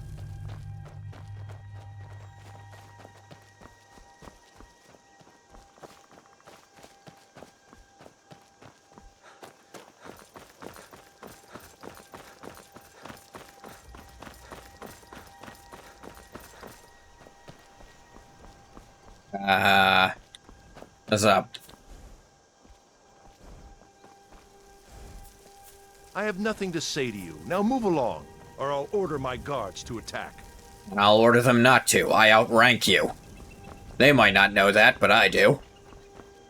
Knight of the Imperial Dragon. Still has that rank written down somewhere, he's sure.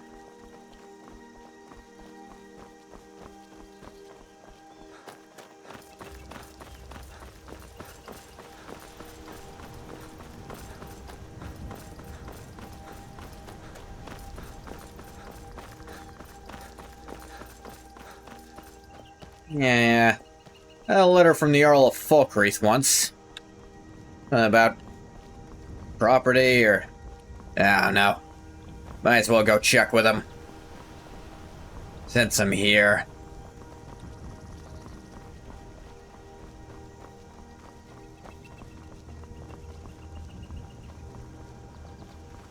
You were talking to that murderous savage, and then he escaped. What are you hiding? Fuck, dude. Shut up.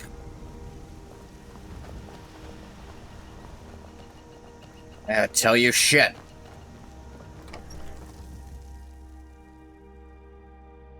I'm glad someone acknowledges it, though. Hey, what's up? Good to see you. Finally, someone useful is around. Yeah, I got your letter. Fuck's up? Ah, it's you. Yes, well, now we'll see if the stories about you are true. There's a group of bandits in my hold that I may have had a few discreet dealings with. Oh my god. The cut they were giving me was good at first, but now it's time to clean things up. Go and take care of it. I mean, I'll take care of the bandits. But do know, any bandits I find that try shit are dying, whether they're on your payroll or not. Good. Execute every last bandit. Spare no one. What do you think? Should I kill him when this is over, too?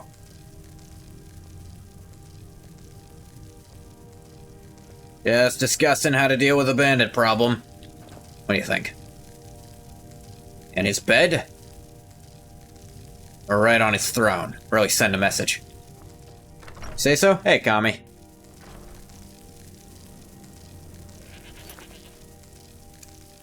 Vile Gulch Mine. How far away is that? It's actually pretty far.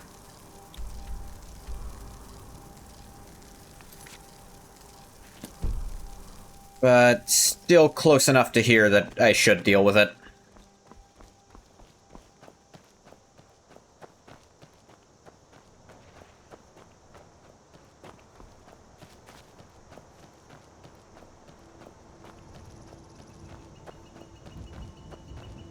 Strangers like you bring war. I've seen enough war. We're in the middle of a civil war. It's literally the not strangers who are causing this shit. Get off my ass. Come here, blame Ngoth for that nonsense. I wasn't even here when that shit started. Lived in the Empire longer than you. You're gonna blame me for shit that's happening now? Like I'm a stranger in my own land.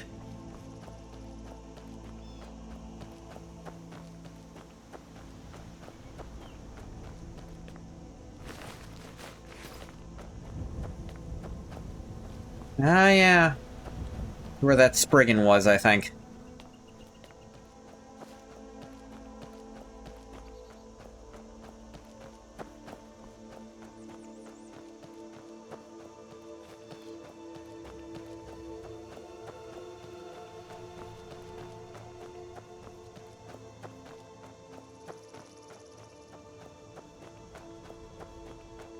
Speaking of Spriggan, might run into another one over here. What is this area? Trees are often Spriggan.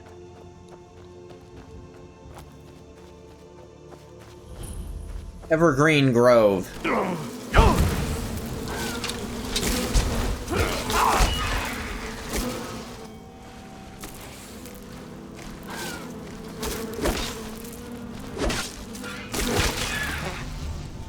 An old chop chop.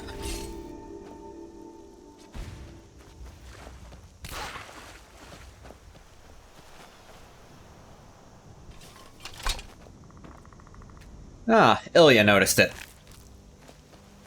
I feel like Ice Spike is the most impactful follower spell. Because you will just see an enemy riddled with them at some points. Be like, ah, my friend is doing work. Sometimes you'll zoom out and notice they pelted you with a bunch of them too. That's always pretty great.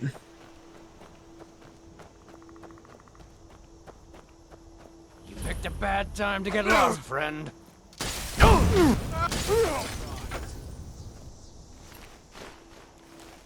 Huh?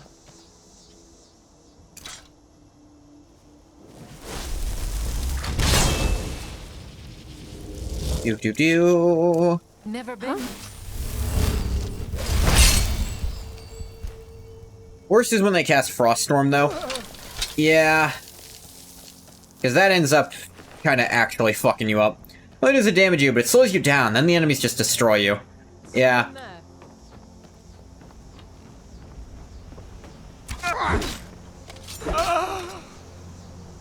Ilya seems quite content to fight at a distance, especially since Ngoth gave her that bow.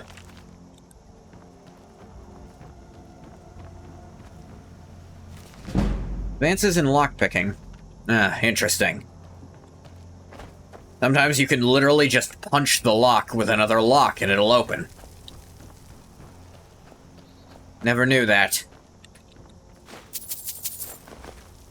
Frost mages are some of the most deadly enemies, but some of the most deadly allies. Deadly to you, of course. Reduced movement speed is just devastating. Yeah, and also if you're doing like a physical build, eating up all your stamina is, can be quite annoying.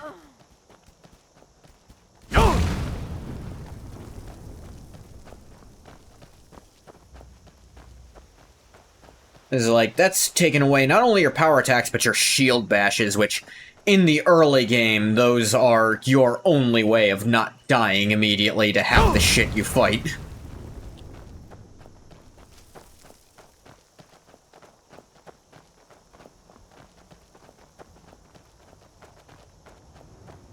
It's some kind of house or town over here.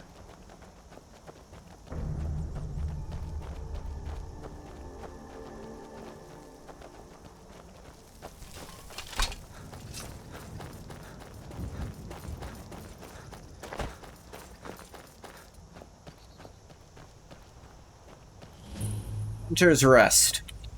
Huh.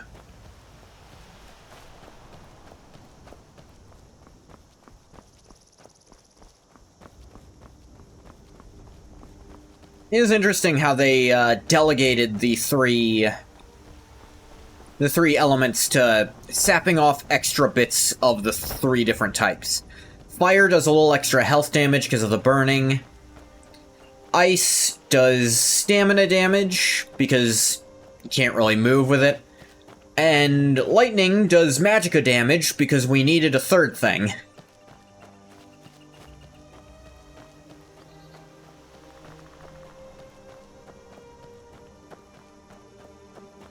Really is the only answer.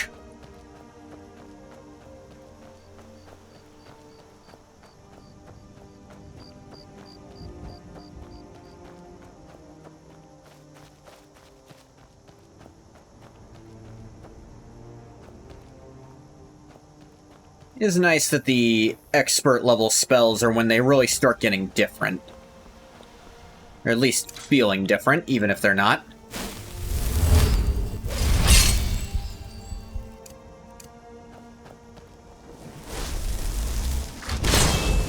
Huh?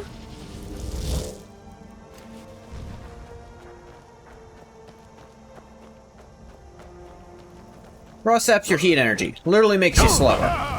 Fire burns and also suffocates. Shock disrupts your brain. Yeah, I guess that does make sense.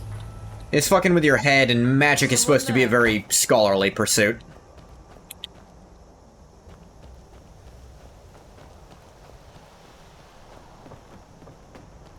It's always based on intelligence and wisdom, which, after being electrocuted, would be lesser.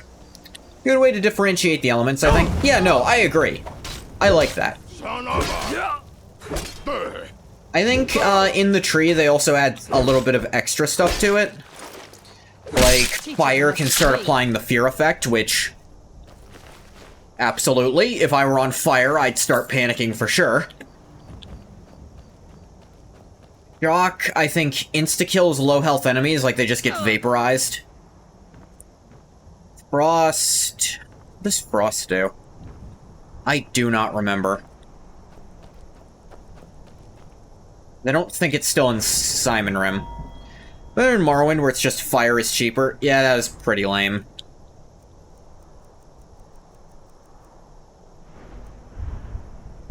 Shock is just more expensive than Fire and Frost because less enemies resist shock overall. Doesn't make sense for balance, but it's kind of boring.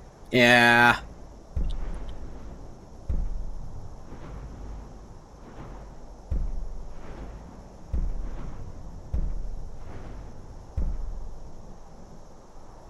He did add something, but it's different for sure.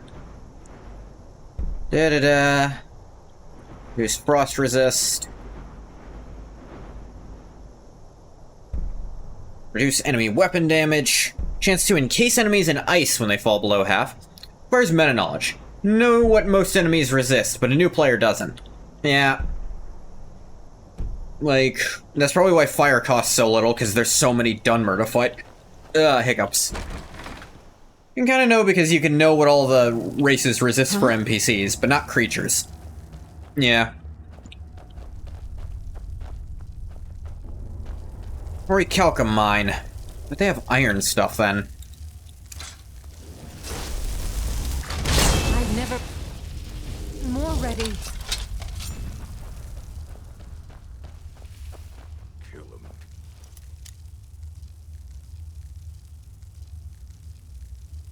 Got an expert level lock.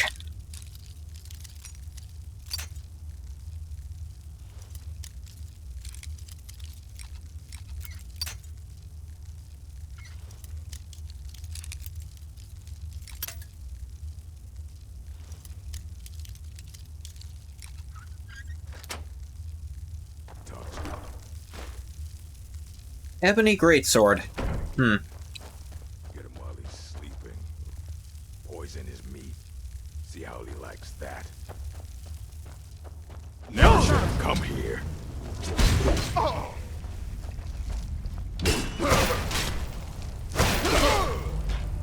Got him. Mine key, gold, dwarven battle axe, elven dagger. I don't think elven is better than orcish dagger.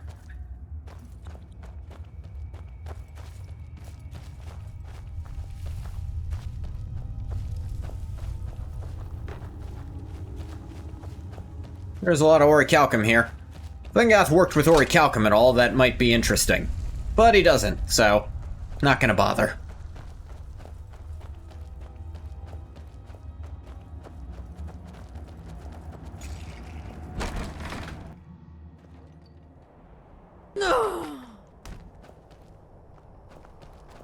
Alright, back to Falkreath. Is Falkreath... Okay, which hold do you think is the most forgettable? I mean, alright, Falkreath at least has a Daedric quest in it, with the werewolf one, which is one of the more interesting ones, I'll admit. Whiterun is obviously the most memorable. Then you got Windhelm and Solitude, because those are, like, the things. Winterhold, you remember how much it sucks. Markarth, there's so much shit to do in Markarth. Maybe Morthal? Like, there's Daedric quests in Morthal, but it's the two, like, least interesting ones. Or, no, Dawnstar. That should tell ya. Because I thought Dawnstar was Morthal. It's definitely Dawnstar, then. Because I thought the stuff in it was in Morthal. Yeah, no, you're 100% right. It has to be Dawnstar. Because even the stuff in it, I ascribe to Morthal. Between Dawnstar and Morthal, but I think Morthal is memorable for its unique biome. Morthal at least looks unique, you know?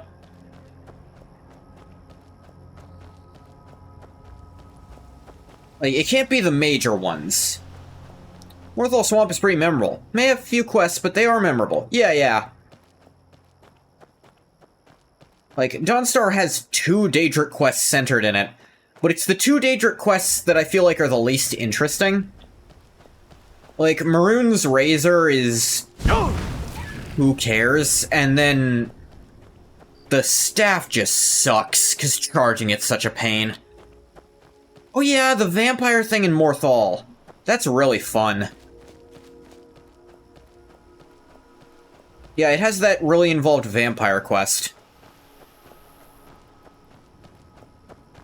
Which, before Dawnguard, I think was the most vampire stuff you do in the game. Skull Corruption quest is so bad, I hate it. It's so boring. And the skull itself just sucks. Like, what does it do by default? Like, you have to use it on sleeping people to get it to actually do something useful. Don't complain about a new hand touches the beacon. I touched the beacon a million times before I ever did the skull quest. At least Meridia's quest isn't, like, that annoying to actually do. Like, you just go through and fight some undead, you do, like, the repositioning thing. It doesn't even count as a puzzle. But it's like, you're just fighting undead. The Skull of Corruption, there's so much bullcrap. It's like sitting through as you have to play as another character you don't give a shit about. What the hell? Manny. Skyrim players will always make you laugh, because they always say, there's so many games I want to play, but I never have time to play them. Meanwhile, in their 8th playthrough of Skyrim. Hello, Kalja. Kalya? I mean, my complaint is, there's so many games to play. But why would I bother when Skyrim's better than all of them? Nuremberg is actually very good because you fight so many undead. It's a worthwhile quest. Yeah. Hey, that's another thing. The Daedric item you get as a reward is actually good. You fight so much undead in Skyrim. It is the single most common enemy type because of all the Draugr. Yeah, let's actually get that level. More health. I'm quite comfortable with this amount of magicka and stamina.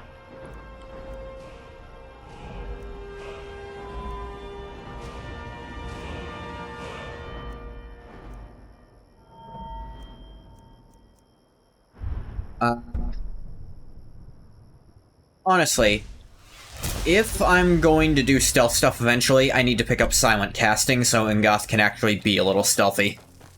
So we'll put at least those points there. Outside of that would be maybe some illusion magic. Speech isn't high enough for the next shout thing I want.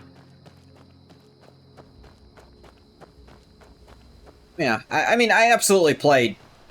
This is my first time playing Skyrim in a while? It has been at least a few years. I gave it some break. I mean, I went back and played Arena, Daggerfall, Morrowind, and Oblivion since the last time I played Skyrim, so I think I'm allowed to play Skyrim again, you know? I think I've earned another Skyrim playthrough.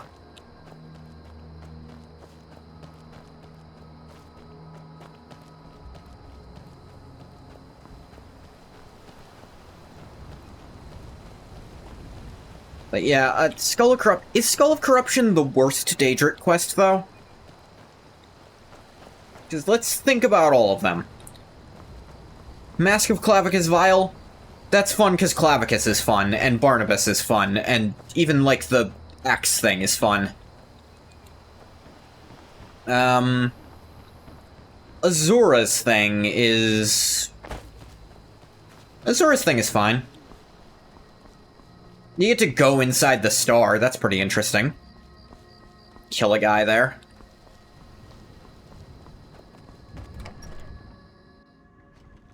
I'm trying to, like, think about the ones I don't do as much.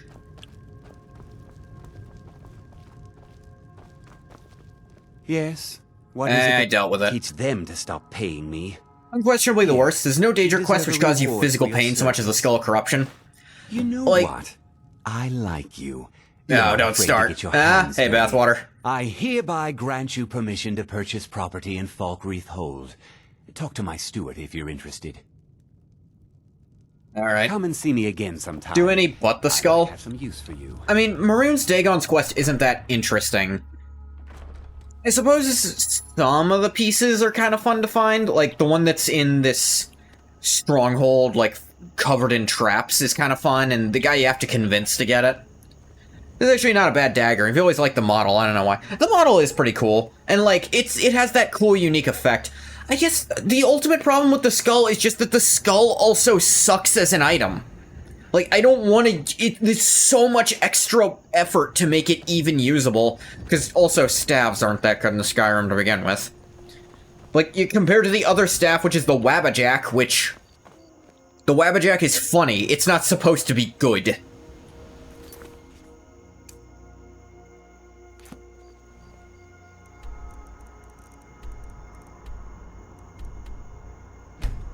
The issue is what you said earlier. It's how much fucking time you have to waste in extremely long dialogues and following a Rander slowly move through the tower. Remember sniping a dragon with the skull when you were a kid? Huh. Being old's not so bad. Daughter keeps me fed, and my working days are done. I'm older than you. I'm having a great time. I am still working, though. Keep the cold at bay with You have to slowly follow him up the tower? Yeah. Oh, hey, according to that, everybody here today. Fresh off the boat. The freshest in Skyrim. Now, I was just discussing the worst Daedric quest, and it's gotta be the Skull of Corruption. Worst game design ever. Why would they think anyone would enjoy slowly following an NPC up a long, snowy mountain? At the very least, I think you can just go up yourself and then wait for him, for that part. But then going through is not that fun. Fletching suits me. It's difficult. Divine smile on you, sometimes friend. tedious. Hey, I got the drum. A well-made arrow strikes forth like the fury At of a last. god.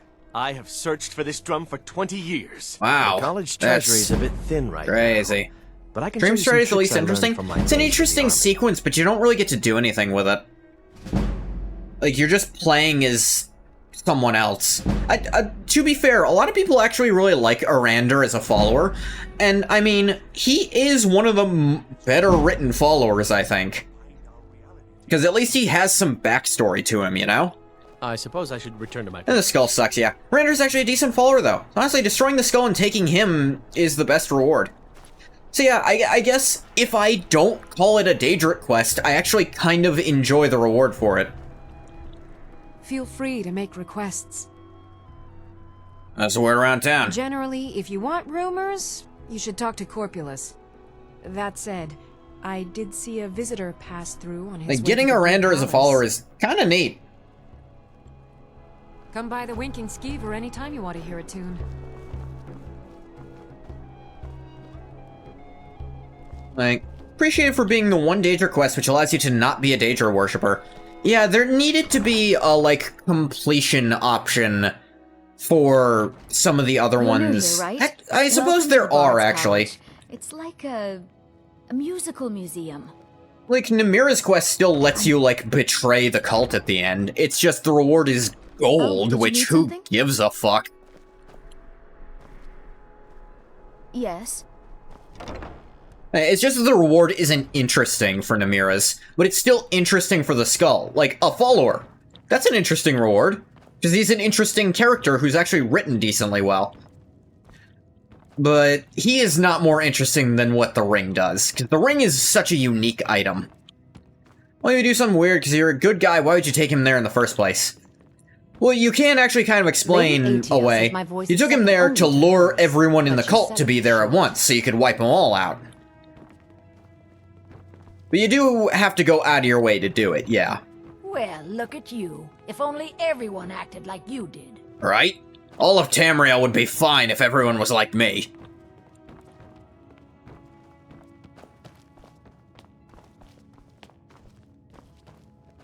Angoth says that, but he is probably too self-loathing for that to be true.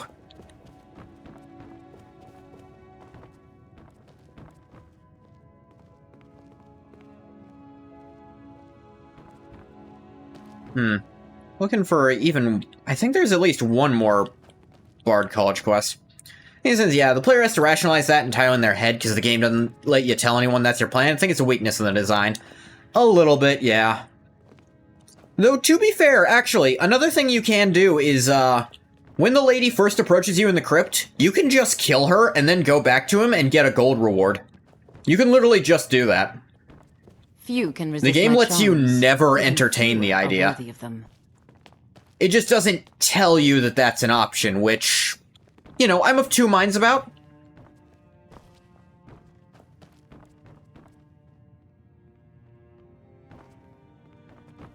On the one hand, I kind of like it being secret. On the other, I feel like it's a little hard to figure out. Because a lot of the time in the same scenario, they'd just be marked essential. There's a weak cop-out, it's literally not doing the quest. Yeah. Like, you do have to go out of your way. Versus the Skull of Corruption, it very obviously... Like, it's very clearly a moral choice being presented to you. Whereas in other places, it's like... You have to kind of work to subvert the quest, it feels like. Remember, it's your job. I consider that a quest pass. It's just killing the quest giver and not doing the quest. Draw them in. Kind of. I mean, you're doing what the actual quest giver told you to do. Like, what he gave you. Swear, there was one more of these. They're just not here right now. My position, Dean of History, You and actually me, covers a wide range of Or affected it. Somewhat unique for Skyrim, because you usually can't do that. Yeah. finer points of court life. There are no heroes in this war, no winners to be had, and no real conclusion. I mean, it'll finish, a but... bard can dig into, look to the dragons. 1,000 years from now, Skyrim will have changed rulers dozens of times, but the return of the dragons, that story is once in an era. Like your perspective. May song speed you along. Be nice if they gave a full proper quest path to kill the cult. I'll destroy the Dark Brotherhood. Yeah. Let me think. There's some other quests you can kind of do that with. You really can't do it with Boethia either. Like, you can't just destroy her cult, who are very clearly all dangerous psychopaths who need to be exterminated. I mean, you can get rid of them and then just choose not to keep going on the quest. Actually, no, I think you can't even do that. I swear, wasn't there one more, like, Bard College quest? Am I crazy? Might have honestly only been those two. Be careful. What? Did I bump an apple? Sorry. Make it quick. You turned real quick.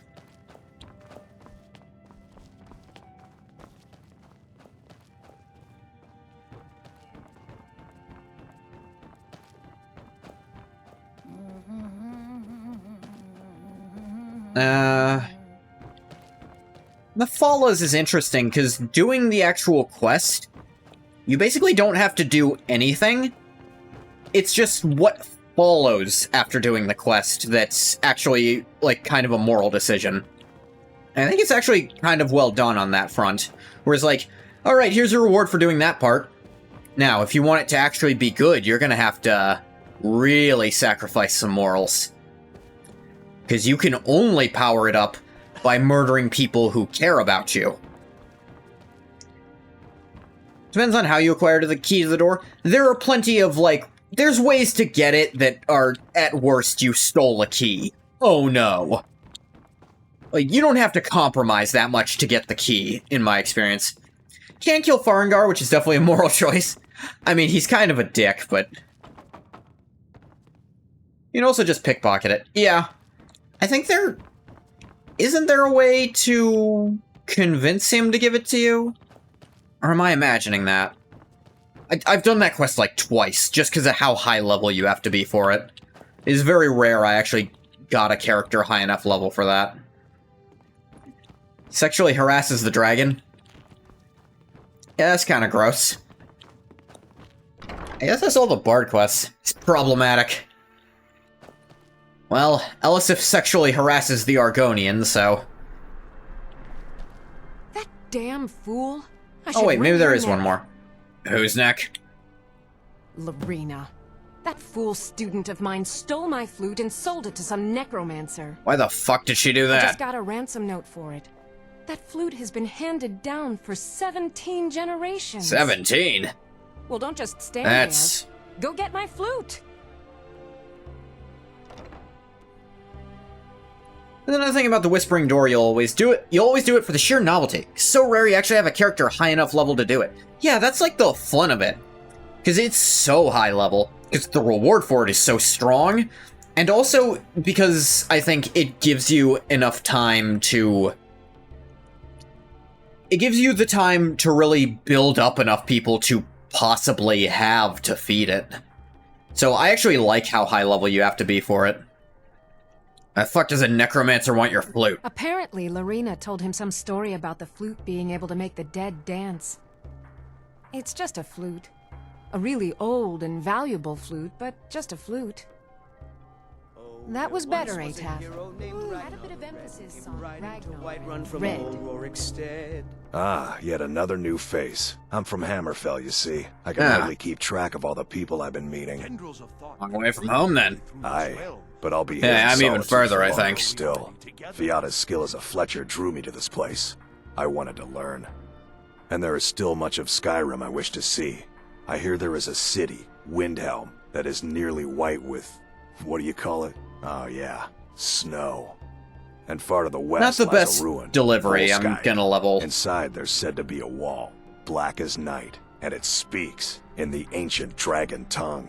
Ah. There are wonders in this place I never dreamed imaginable. I'm traveling all over, even been to Helgen. Where the dragon attacked? While it was We've heard attacking, rumors yes. of death and fire from the skies, but no I real feel like news. you did not get enough direction for these lines. It's all true, by the way. Fucking fire literally fell from the sky. It's crazy. Then we should soon be selling arrows by the bushel. A sword is no good against a dragon. 9 times out of 10, you are correct. Good to talk to a fellow traveler. Yeah, nice to see you. That was Jarls come and Jarls go, but a good cook stays for a lifetime. And I'm a very, very... Got the galleon leader. Officially a Haven main. Oh, wow. I'm telling you, I heard it. Howling. Those werewolf tales are true. That is one thing. I think Guth might not be able to travel with Ilya too long. If only because he's gonna have to turn at some point. Although, actually, he has the Ring of Hircine on, so he actually doesn't have to transform randomly anymore. First 7 pulls too? Wow. Way to go. Yeah, I am gonna... I might switch to Worlds Beyond at some point. Probably when I run out of the single player of the original, which will be a while. It's actually a lot of it. Or maybe just when I get bored. I don't know. I find your wolfish grin unsettling. What? I'm not grinning. Guy's weird. Are you a werewolf? Don't worry about that question. Don't ask it either. Hobbs Fall Cave. Hobbs? S1 story fights do get interesting mechanics eventually. Oh, yeah? That makes me think they'll be interesting... Maybe in the sense that I'll have to make custom decks to deal with the mechanics. You never see Hobbs, like that word, without thinking about Fable. Which I can't think about without getting sad, because I love the original Fable. I've still not gotten to play Fable 2, although I hear it's on Game Pass, so like... There actually is a way for me to legit get it. Fable 3 is the same, but I've heard not to bother. And then the new one's coming out, which looks like shit. It does not look good. It looks like they missed the point of Fable, which is, you know, building your character. It looks like they made a pre-built character and expect me to just project onto it. Worlds Beyond has been doing something similar with their battle dungeon events. That is a lot of fucking frost trolls.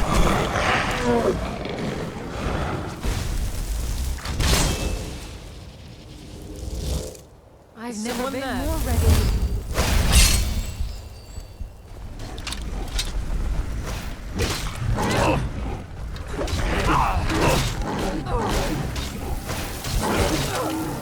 Alright, our attacks hurt a lot.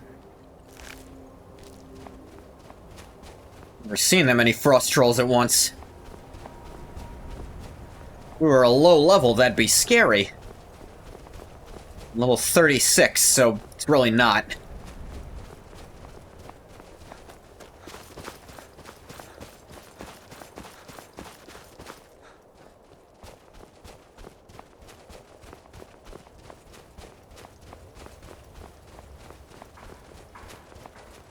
An Imperial camp.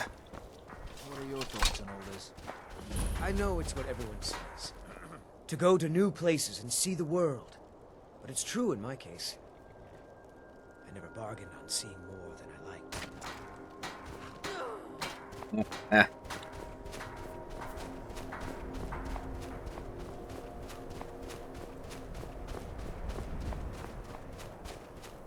Ice Wolf's going crazy down there.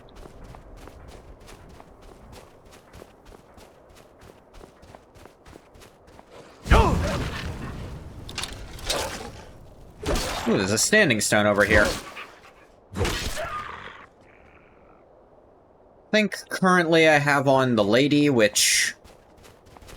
I think I want something more specialized, honestly.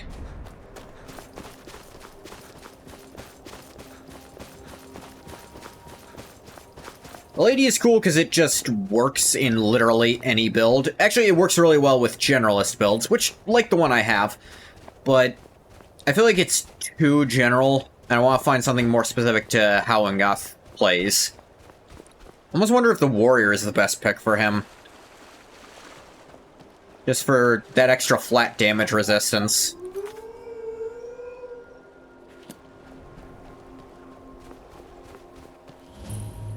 Ota. Shrine of Auriel.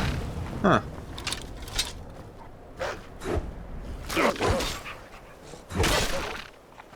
Talos is currently doing nothing, so... What does Auriel do in this one?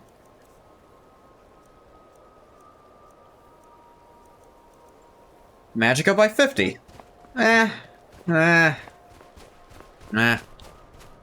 I appreciate it not being the same as Akatosh, just like in the base game, but... Auriel being... Wasn't Auriel in the base game Fortify Restoration, I think? Oh great, it's on top of that shit. Fuck do I get up there? Goddamn levitation ban! Haven't been able to find anyone who'll teach me how to do it again.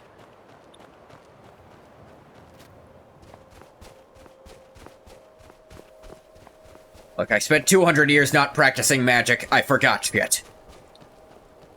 Auriel and Dawnguard is Fortify Archery, for whatever reason. Oh, no, there's actually a good reason for that. Because of Auriel's bow. It makes sense his blessing would make you better with his, like, specific weapon. There's at least some logic to that. I will grant it.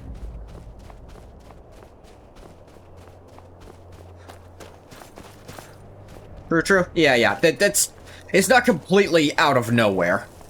And hey, Akatosh giving more experience also makes some sense. He's speeding up how fast you learn, because he's God of Time. He's reducing the time you need.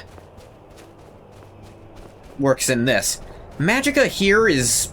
weird? I'm sure, actually, the more specific one that you get for the next level of thing is probably better. The tower. Oh, yeah. Resist physical damage, reflect damage back at their foes. That's right. I think it actually gives you armor rating instead of damage resistance. So Ngoth won't benefit from that at all. It is still cool to have. I mean, that's way better than the original tower, which is... In the base game, the tower is... I wouldn't say it's completely the worst. Serpent is the worst, but the tower is a close second. Unlock any lock once a day. Like, lockpicking is so easy in this game anyway, why bother? The tower, really good metaphysical symbol, which always gives lame buffs. Yeah. What are its buffs in some of the other games? It's always something worthless. Like, what did it do in Oblivion?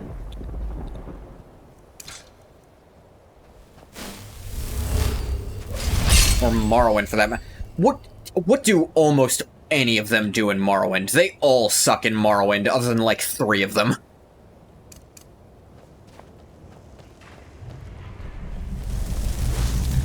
I've never been more ready. What was that? I suppose that's actually most of them. Usually, most of the stones aren't that good.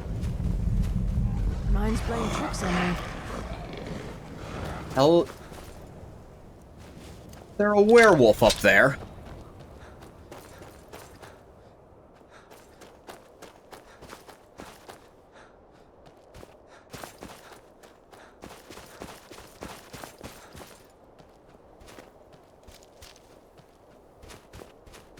Nope, just an ice troll. Sounds he was making. Even once a day, unlock spell of 50 in Morrowind and 40 in Oblivion. Wow! So Skyrim's actually the best version of it, because it works even on master level locks, I think. 50 and 40. That's fucking useless.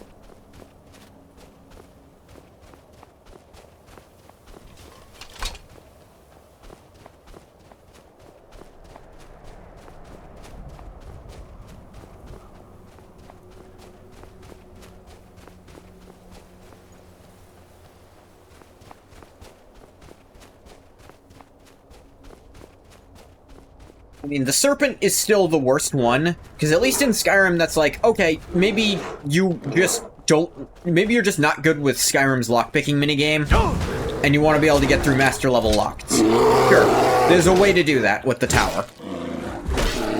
The Serpent just gives you, like, a shitty once-a-day poison effect. Once-a-day thing makes it really useless regardless of magnitude, because who the fuck only needs to unlock one lock a day? I mean, in Skyrim, it's like, at the very least, it's not like it's hard to find a place to wait 24 hours in Skyrim. Because your wait can't be interrupted. You need alternative methods to unlock the millions of other locks. At that point, why do I even need the sign? Yeah. Like, it'll do it, but it'll be really tedious and annoying, so at that point, just, like, I don't know. Do the Thieves Guild quest and don't finish it so you have unlimited lockpicks.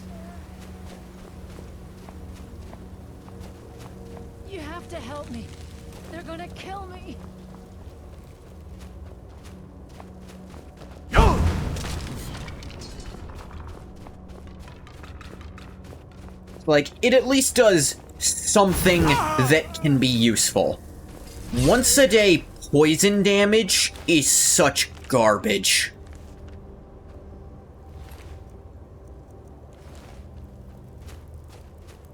Like, it might as well be nothing.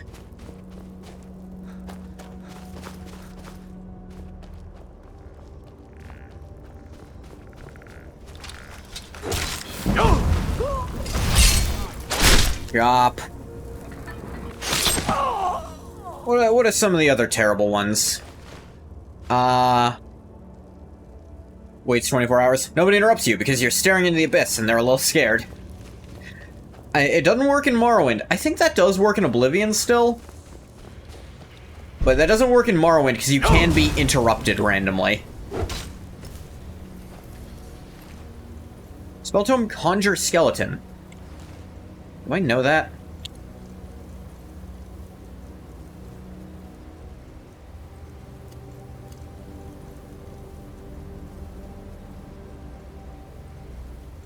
It'd actually be worth it to switch to Warrior over Archer, because the Archer just dies so fast. I don't know Conjure Skeleton. Let's fix that.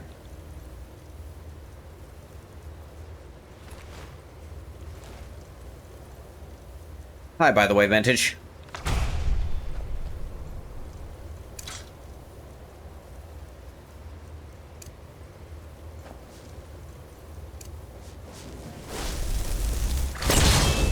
I feel like the Test 6 will probably make you get a chair.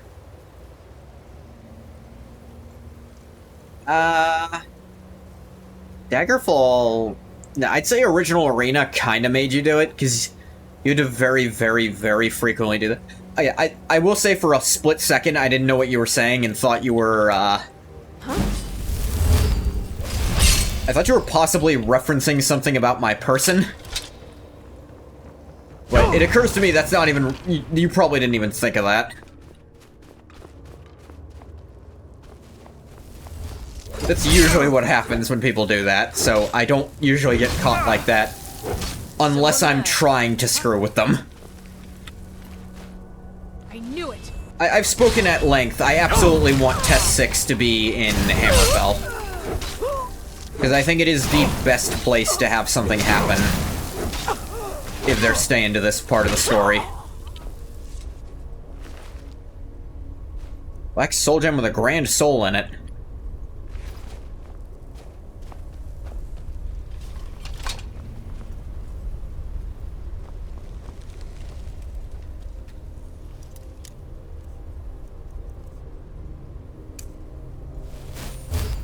as well cast the higher level one, why not? Got tons of magicka.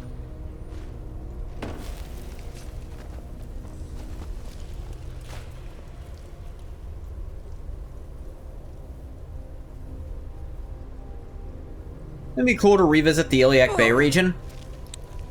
Isn't part of that in Hammerfell? Or am I mistaken? I'm terrible at geography. Not just Hammerfell, but parts of High Rock. That could be. But I feel like the inner regions of Hammerfell are where I really want to see, you know? How they're dealing with the Old Merry Dominion. Like, I want to see Hammerfell a lot.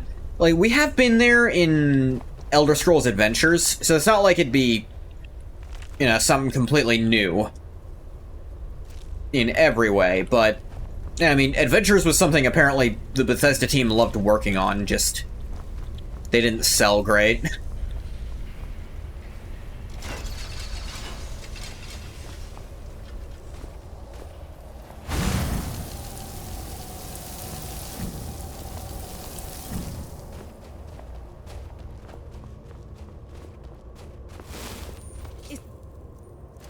One there. Maybe along the Dragontail Mountains between Hammerfell and Skyrim? Could be. I would like it if it wasn't just limited to Hammerfell, but... You know, the first two games were not limited to a specific region. The first one was all of Tamriel. Only LeFay was still around. I think it'd be neat if they dealt with more than one region again. Yeah. But dealing with one region also lets you be pretty focused on the plot, like... Fie upon Arcay and his followers. What was that? Oh my god, he's talking to Manny. No! Let me go ahead and tell you, Manny Marco helps worshippers who help themselves. If you beat me here, he'll probably give you something, but unfucking likely.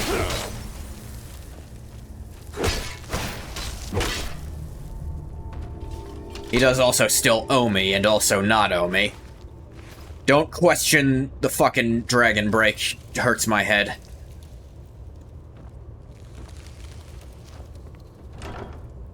Yeah, and you just don't know the trust Bethesda can do anymore. Yeah, I'm with you there.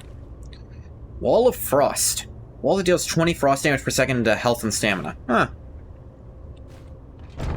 Main plot is rebellion. They could involve Skyrim in it partly. Yeah. But I also don't trust Bethesda to leave the ending of Skyrim Civil War to do it justice, you know? Because they didn't do it justice when you were doing it live. I don't trust them to do it well on the back end. The Civil War is very... I will say the politics of it are very interesting. People are still debating it. I'm of the opinion that ultimately the Stormcloaks had a point, but this was not the time to make it. Hammerfell and an independent Skyrim have things to talk about, but that's also, like, you're supposing Skyrim is independent, which... I mean, there's a lot of people side with the Empire on that, and if you side with the Empire and then Skyrim secedes anyway, that's gonna feel like a punch in the face to your, like, your version of events.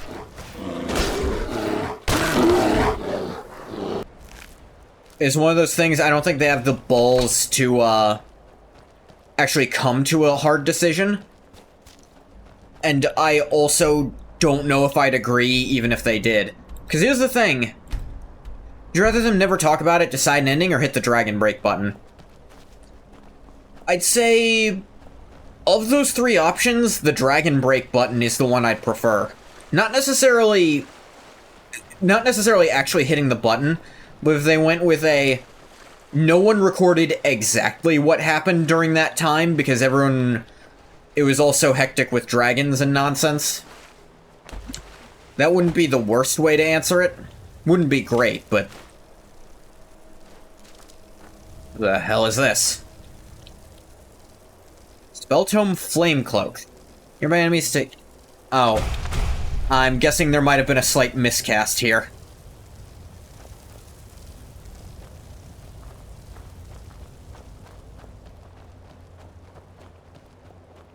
I suppose that could also be argued as not talking about it.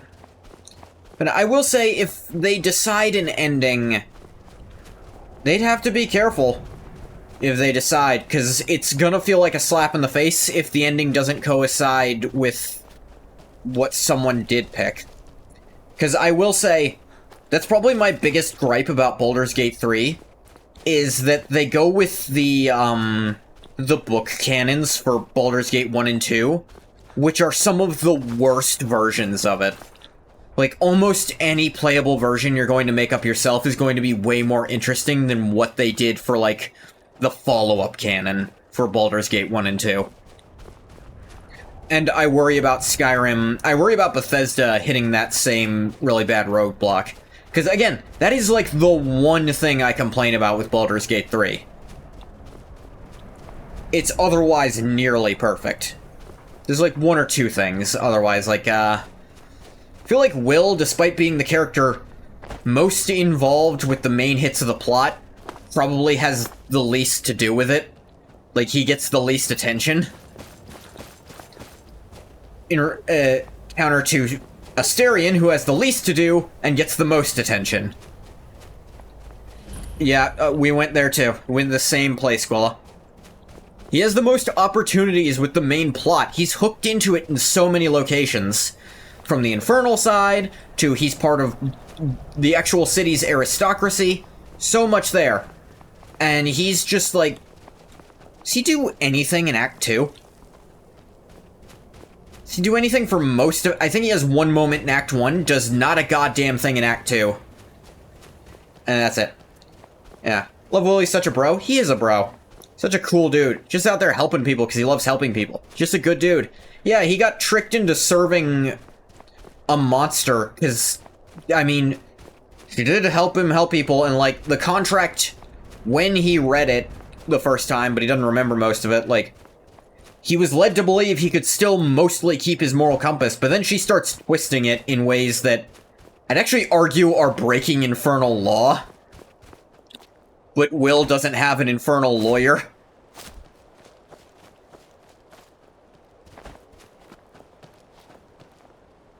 Well, let me see.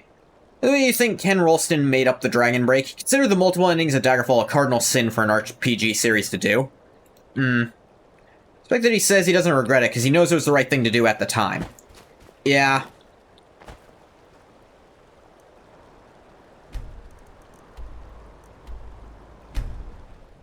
Notice how Ungoth is not going to the Blue Palace. Though he doesn't enjoy being her bitch, he never regrets the choice because he had to save the city. And he did. If not for that choice, a lot of good people would be dead. My working days are done. Like, obviously my favorite character is Lae'zel. I've said this multiple times, and it's not just because I'm a certified monster fucker. I actually very much enjoy her development. As you, understand, like, when you actually get past her very cruel exterior, you understand how kind she really is by her own standards.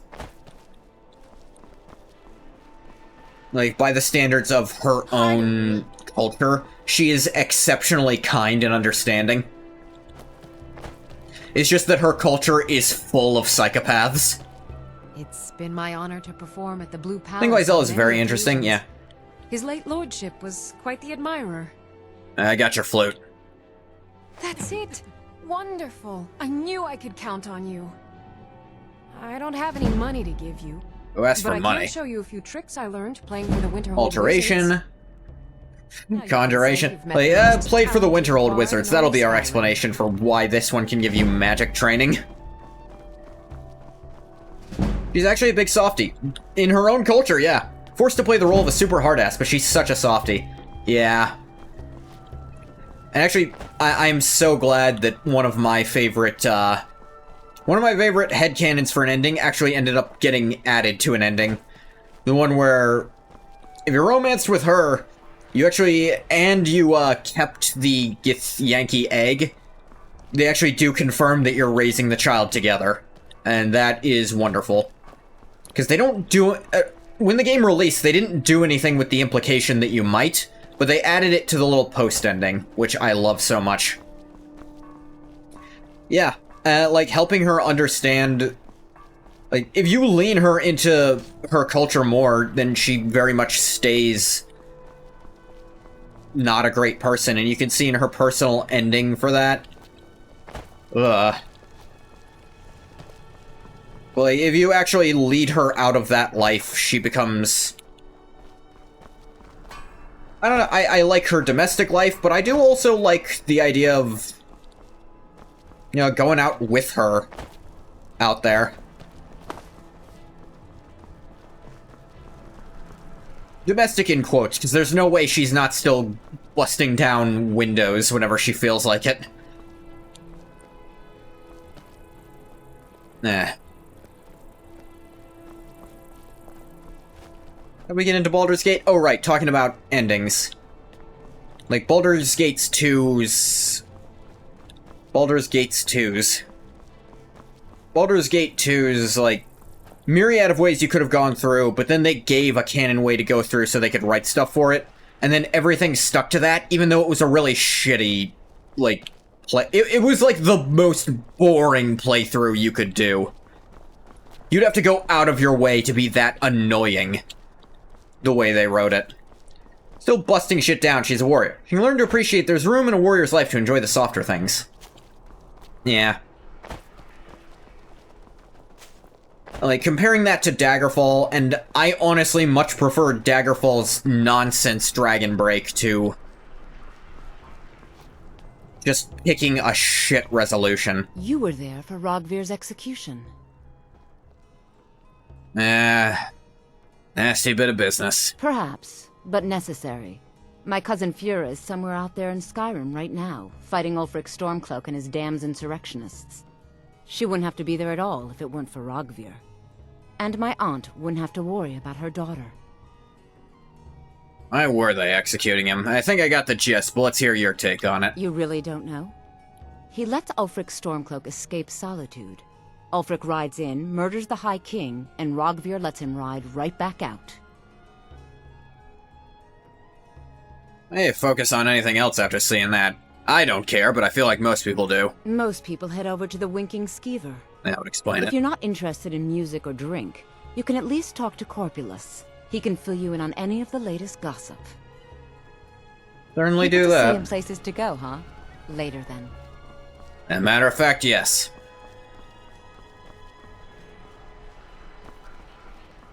And, like, I will admit, I'm not huge about them bringing Jaheira back. Like, Minsk was funny in the way they brought him back. Jaheira, I don't know, I feel like she's a walking character assassination of anything you might have done in Baldur's Gate 2. Because she's so jaded and... she's actually, like, so dismissive of the events that it, like, if you were a fan of the first two games like I was, it feels like you're being insulted when you talk to her.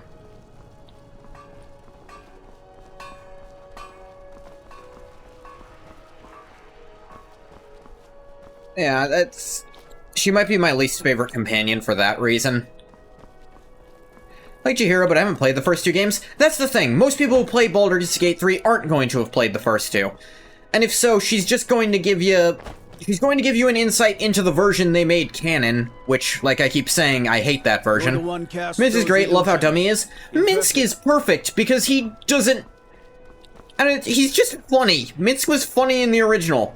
I think it's a really silly way they managed to bring him forward by just having him be petrified for a long time. It's silly, but I don't mind that much.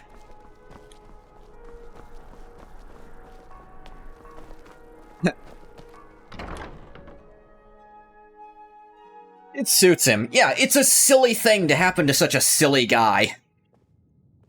And hell, they even managed to bring in a weird joke from back there. Like, yes, Boo is a miniature giant space hamster. And the Githyanki regularly eat giant space hamsters. Welcome to the Winking Skeever, friend. Heard anything? Have you seen that shrine of Azura? They say that dark elves built it after they fled from Morrowind. After, huh? Sight to see. That thing wasn't there last time, then. Remember the Winking Skeever next time you're footsore. I need to ask Azura about some shit. She better not pretend not to recognize me again.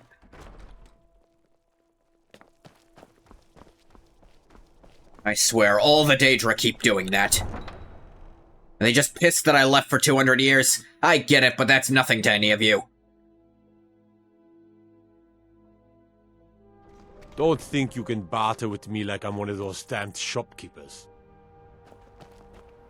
I mean, usually I just shout at the sky, but sure. Shrine of Azura is... yeah, way out there, actually.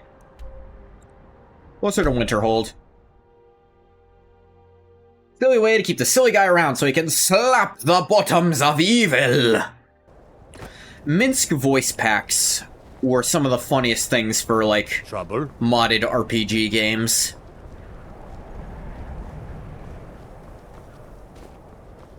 I know XCOM and XCOM... no, at least XCOM 2 had a Minsk voice pack mod. So you could just have a character say some of his insane shit.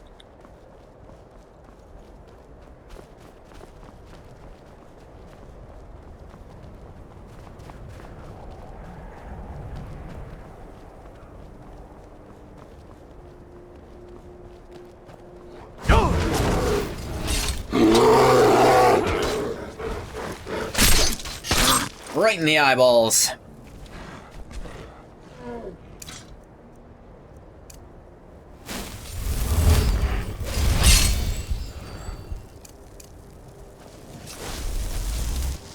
I've never been more ready. Is someone there?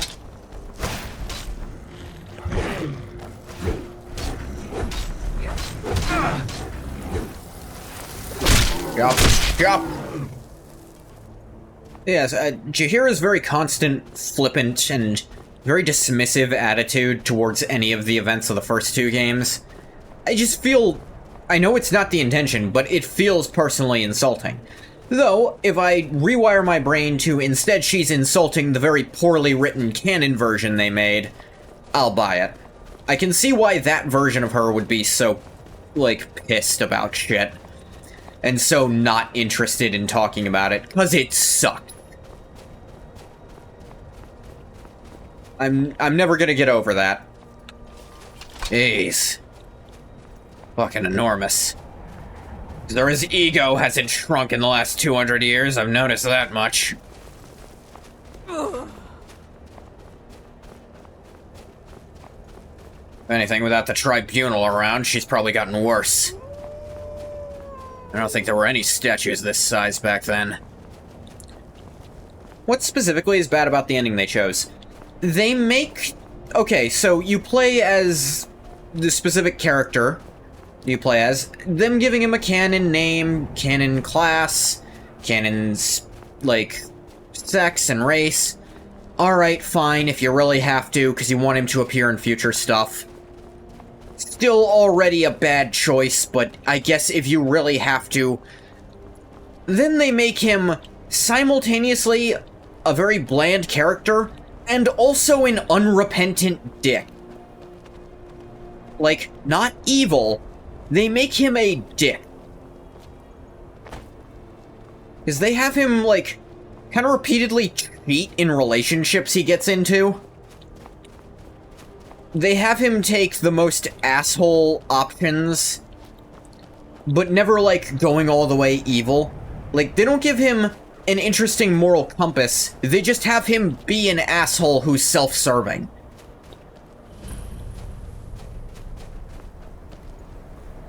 Like, because Baldur's Gate 2 doesn't have, like, really that many alternate endings, it's just really based on your morality. Like, they don't make him an interesting character, they make him just the character I wouldn't want in my adventuring party. They make him the kind of person who, if this was who they brought to your D&D party, you'd probably have to talk to the DM about getting them to stop. There's always like, why would he do that? What possible reason would he have? Funny. It's not even funny, he's just being a dick.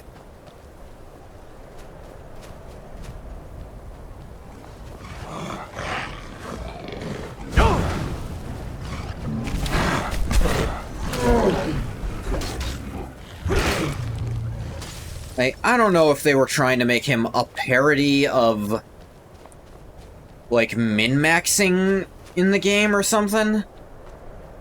I really didn't get much of that from Jaheira's dialogue. Maybe you need to pay more attention to it. The thing is, they have Jaheira not talk about him specifically that much. They do mention his ultimate fate, which is he suddenly and randomly in the middle of town, for no stated reason whatsoever, just turned into, like, the Slayer, and killed a bunch of people before they finally stopped him. It's not something you pick up on because you didn't play the previous games. Like, here's the thing, Jaheira is one of the characters he cheated on in the canon. Like, he was in a relationship with her and cheated on her, but the way she talks, instead, it sounds like she denies there was ever a relationship. Like, she says, they say I've had relations or fights with demons and devil spawns and gods. Don't believe it. I mean, it sounds like she doesn't even want to talk about him. She's so sick of him at that point. Azura has seen your coming, traveler. She sees a lot of shit I do. But fate that has led you here. Going to say, I'm going to put here what Ngoth actually believes. He doesn't fully believe in fate. Perhaps that is what you are meant to believe. Oh god, you are the worst kind of Azura follower. As Azura's champion. Do not fight it. Azura's prophecies always come to pass. Yeah, I fucking know. To deny know. them is to go headlong into the darkness with no light to guide you. Look, I know they always come true. Fine, what the fuck does she want this time? Like, yeah, I know she saw me coming. I keep telling her to fucking stop. You must go to a fortress, endangered by water, yet untouched by it. Oh, you're doing this shit, huh? Inside, you will find an elven mage who can turn the brightest star as black as night. It is cryptic, I know, but Azura's signs are never wrong. I believe the fortress may refer to Winterhold. That's right down the hill, so probably. Elven enchanter. You all alone up here? And don't say you're with Azura. Yes, there were others good. At first. Things were a lot closer than we are. I Azura's think her and visions Nerevar were a tested thing. Faith, one by one. Oh god, is that why Almalexia killed him? To know their own future. Was she getting jealous of that? But I never got the impression Almalexia wanted to fuck me. The visions. Maybe that's because I wasn't projecting Azura being Nerevar warns enough. Me of tragedy, war, death, before it happens. I won't leave her guidance. Maybe she keeps mistaking me for that Bueno Tardes guy. May Azura's magic protect you. I know we look similar, but by god. Oh my gosh. Conjure Ancestral Guardian? Oh, that's such a cool addition and the perfect place to put it.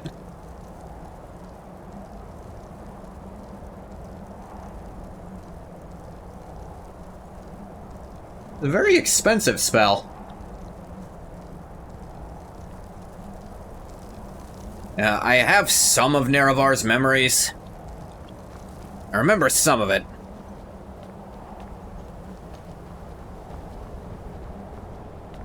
Honestly, there's a lot of times Vorin Dagoth was staring at his ass.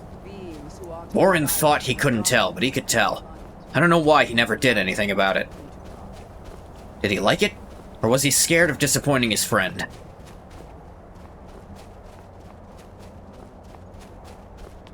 Veloth was full of shit about half the things he said Nerevar did. It was twice as brutal.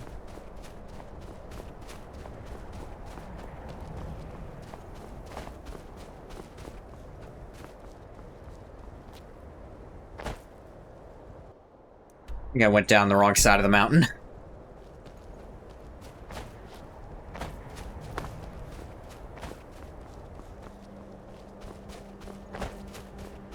It's not a big deal. Yeah, I made it back down here anyway.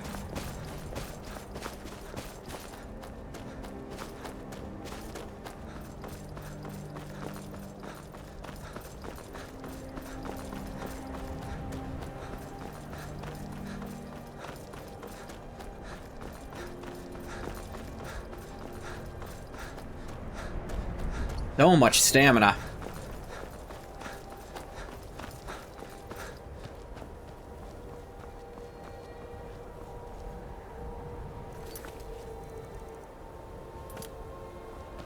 Elven Mage. Guess I could look around town first. I'm sorry, could you describe the smell? Like some horrible monster was turned inside out and then exploded. What did you do?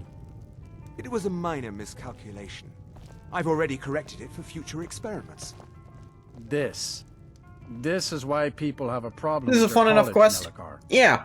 And I actually saw something Simon did to change it to make the decision a lot more reasonable. I love how in vanilla the Black Star is just the best solution. Yeah, it's dumb. I actually really like Simon's change to it that I saw. My days at the college are long behind me, but I prefer to stay close by. You just volunteered this information despite trying to hide it. Anyway, you know an elven mage who studies stars? Who sent you? Was it the college? The Jarl? We agreed there would be no more questions. What? No, a priestess of Azura. You're working with the Daedra? Right. Now tell me the one about the Argonian maid and the lusty baron. I didn't agree to shit. And I will gut you. Just calm down. I'll tell you everything. That's what better. do you know about soul gems? Third Star is a mid-tier artifact, while the Black Star is an actual god-tier artifact. Yeah, but with the change they make, it actually, I think it's actually kind of worth it. The Azura Star, you know? That permanent effect is pretty useful. I'd say they're about even. I'm actually gonna have Ungoth prefer the other side because of morality. The good effect. They're for enchanting, right? They are. Except the gem is always consumed. They're frail. Except for one. Oh my god, did Azura lose her goddamn star? I gave that back before I went to Akavir. How does she keep losing that shit? Some of us wanted to find I'm keeping it this time. She is not... working under Malin Varen Certainly then. tempts you. Yeah. If only we knew what he was really planning. And Malin do? Malin wanted to alter the star. He was dying. Disease. He thought he could store his own soul inside. Become immortal. Ah. It drove him mad. Man, he tried something similar. Except Eventually, instead of a the college Daedric exiled artifact that, He took you a few know, loyal disciples to Ilinalta's deep. probably and consumed vanished. the entirety of it. I don't and care who I he's still probably find still in the there. star. He But put his don't soul take it back in to his own Azura. corpse. The Daedra are Weird evil. guy. They're the reason Malin went insane. How the hell did Azura drive someone insane? That's not her style. Azura is no ordinary Daedra. Don't give me She that commands shit. an entire realm inside of Oblivion. The more Malin worked on the star, the more she was able to damn him. It started slowly at first. Malin would see things that weren't there. Then he would yell at students over words they hadn't said. Then one day I walked in and Malin had killed a student, and in a horrific moment of inspiration, he started using her soul for his work.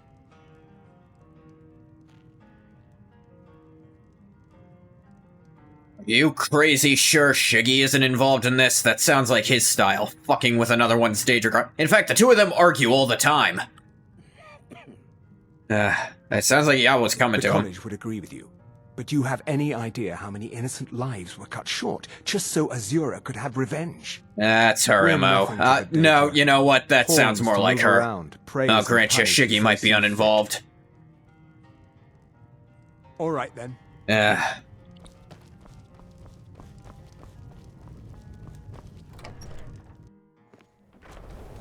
Is the simple fact that I don't think Ungoth would, in lore, use a Black Soul Gem. He's technically responsible for their existence, period, I will grant you. But he's also had nothing to do with it simultaneously because of how dragon breaks work. Jeez, this far away. The closest settlement to it... actually, Riverwood.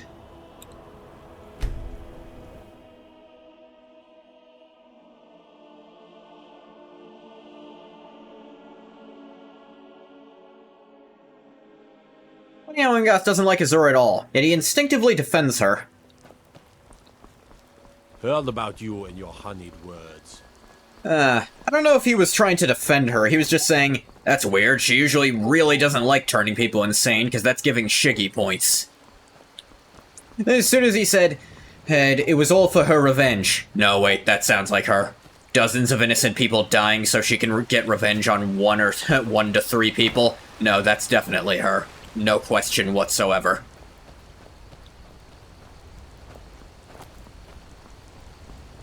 It was more like that didn't sound like something she'd do until he looked at it from a broader perspective.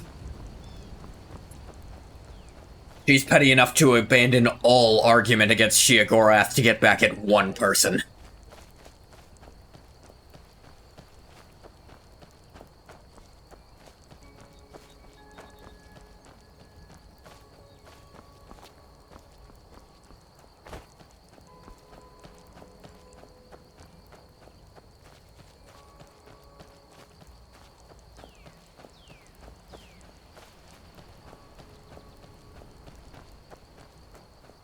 I do like how this is a very consistent characterization of Azura. Like, this is what she was in Morrowind.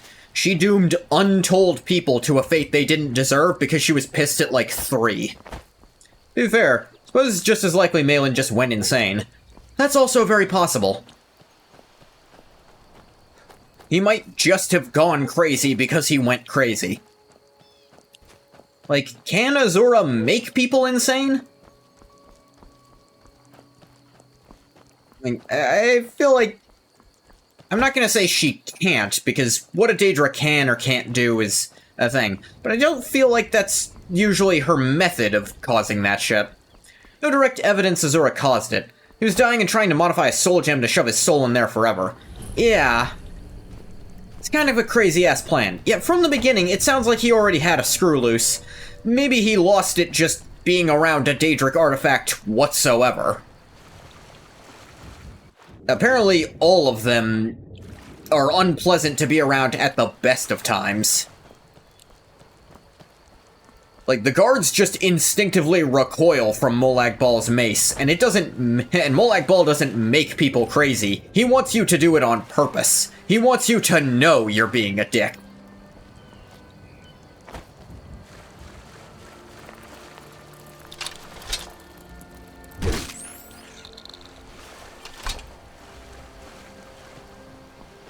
I imagine if someone was locked in a room with the mace, they'd probably do something insane by the end of a week. And someone constantly messing with Azura's star? A thing made to contain souls in it? Yeah, I can see someone just going crazy slowly over time with that.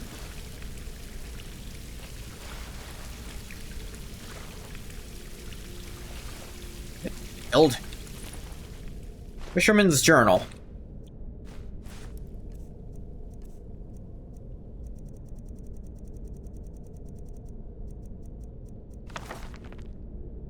Decent catch of fish is getting harder to come by. Got a good spot soon, and I don't think we'll survive the next winter. I'm traveling further south towards Lake Ilinalta. Folks say it's cursed. The whole Imperial fort just sank into the water one day, and they say the ruins have been haunted since. When I asked, I got ghost stories. Tales of people who went out near the lake and never came back. Say spirits haunt the hallways of the sunken fort and steal little children from their mother's cribs. No amount of coin could convince any of the nearby villagers to guide me there, so I'm following the Whiter River. Divines protect me, I hope the stories aren't true. Maybe he just left his sack here and this is an unrelated crucified skeleton. I guess that's not really crucifixion, is it? Just kind of shackled. I've never seen anything quite like that. I feel like your mom did this exact thing. Multiple times.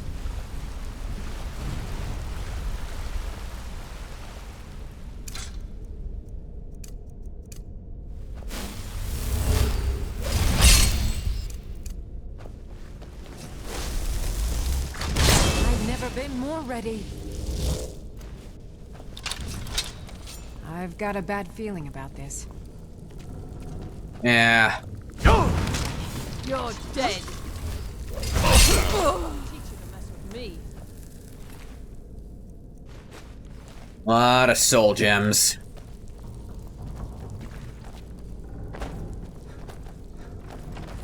Is someone there? Come on! Sometimes I'll come out of a menu and I think be missing my werewolf speed bonus. Oh, nice.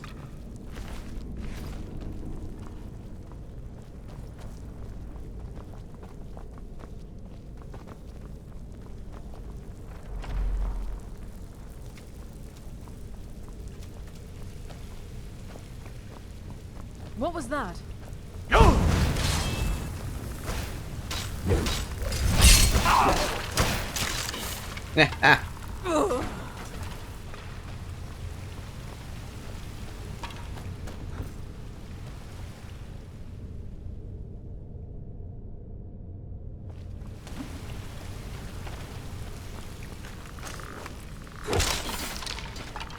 Regular skeletons.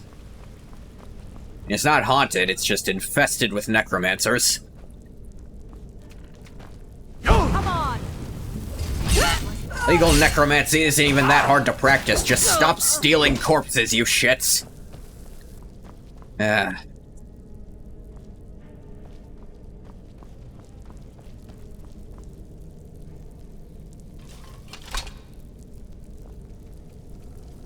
Still in combat. Okay.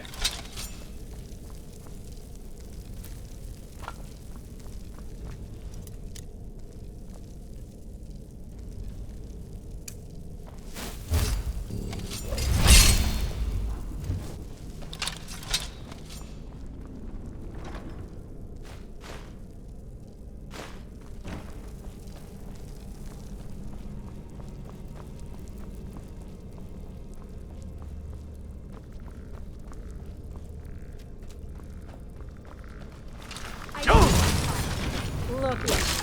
Looks like we got ourselves a hero. You're pathetic.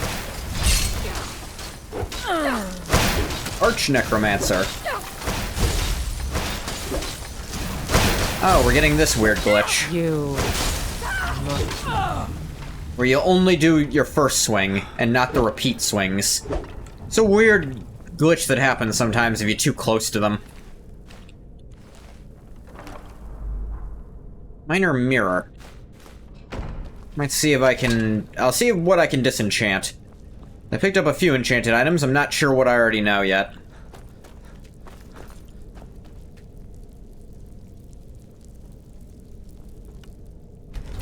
Learn that. Learn that. I'm not gonna disenchant that, that's a unique named thing.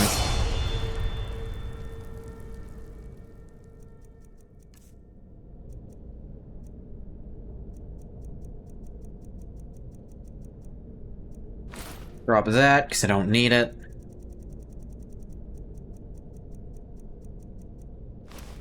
Drop those robes. More health. And there. Let me see. Oh, Shadowcast. He actually made, stealth spell better. Because now there's a sneak attack bonus for spells. That's cool.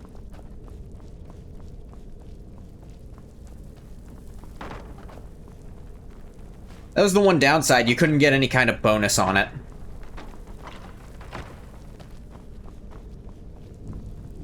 Putting it in sneak definitely helps.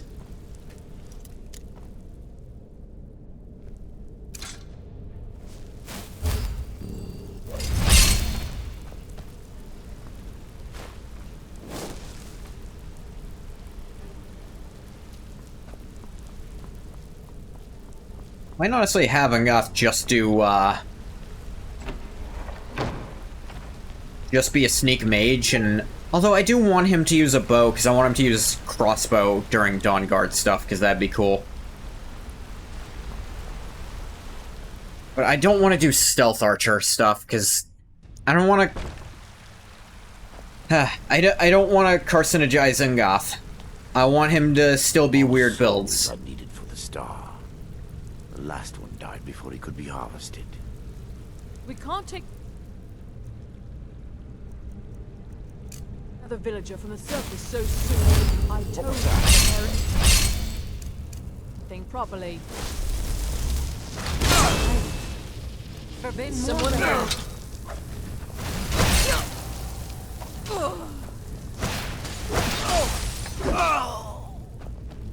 Carcinogize? Yeah. Oh, or carcinicize? Carcinization is, well, it's the tendency of underwater animals to slowly become more crab-like. Because... No, not like a carcinogen. Carcinization, I think. Not carcinogize. Carcinizize. Carcinizize? Whatever. It's... Like, crab is like the most optimal thing for something underwater to be, because most crabs have not really many ancestors in common. So things turning into crabs because that just works underwater is what it's also called stealth archery, because that's just the best build in Skyrim.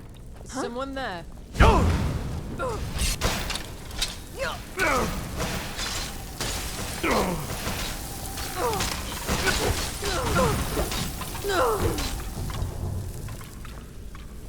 Damn.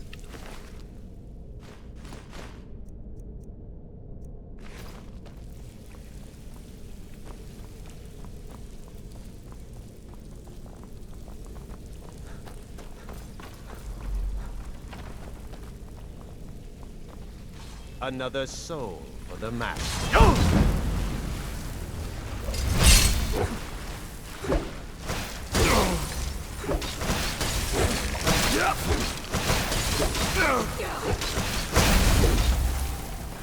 Job. A lot of black soul gems here.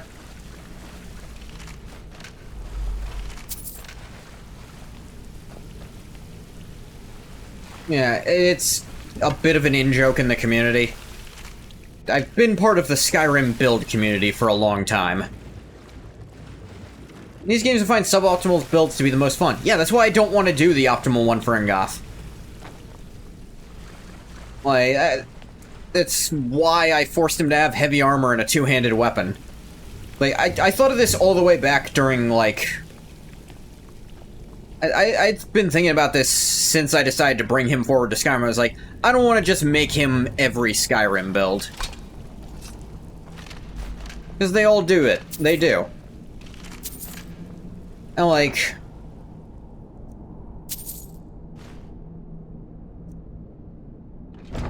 Yeah. Having to deal with some jank from poorly designed build makes the experience more interesting. Yeah. Like, one of the most interesting ones there was way back in the day, this was before even the special edition, was what was called the Shadow Scale build. And the build was made around, you'd be an Argonian, you'd wear, like, black hooded robes, and you'd use the Blooded Targe as your primary weapon, quote-unquote weapon. And you'd rely on the block skill that made it so your shield bash could disarm enemies. And so, in theory, you would disarm them, you pick up their weapon and kill them with it. Like, optimized? No. Fun as hell? Yes. And it had a lot of stealth, and, like, also the idea of pickpocket their weapons off them and kill them with that first. I like to build based on vibes a lot. You pick skills based on what kind of person the character is, even though those skills don't really synergize at all. Building makes no sense until you make it make sense. Yeah. Malin Varen's Grimoire. Achievement of Magic over Daedra. Though some scoffed, some scorned, at the very notion of experimenting on a Daedric artifact, I have succeeded where the ignorant and superstitious would not even dare to try. The Black Star. My achievement over the Daedric Lord Azura, a re-envisioning, a remastering of the ultimate soul gem. It shall become the vessel of my immortality. Final proof that mortals can live as indefinitely as the denizens of Oblivion. Struggle to make a poor build work well makes it memorable, yeah. The visions, the voices that Azura has sent to taunt me. While some called me mad, I knew the truth. Nothing can be held sacred in the pursuit of advancing the very nature of magic itself. Let the Daedra send their foul images into my mind. They've given me the burning desire and unrelenting discipline to shut out all influence, all morality. Yeah, he lost it. I don't know if Azura had anything to do with this part. My disciples and I have built a new site, free of the prying eyes of those primitive minds in Winterhold. Fort Ilinalta. We've been conducting a few minor experiments before our exile, some of which led to the disruption of the island, but a few enchantments have kept the ruins intact. Beneath the waters of Lake Ilinalta has been the perfect place for the final phase of the Black Star. Wait, these runes actually working before you started fucking with them? Was this place not underwater at first? Oh god.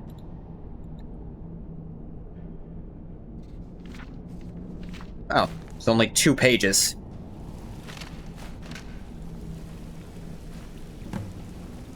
Oh great, he fucking broke it. If I want it back, I have to take it to Azura. Duh. Could also take it to the, mage you met. Why the fuck would I do that? He seemed to know something about the research he was doing. I mean, I guess, but... Don't you hate Azura? Of course I do. She's fucked with my life too many ways. But... I don't know, the shit he wanted to do to this thing sounds worse than what she was planning. Someone I hate can still be right about shit.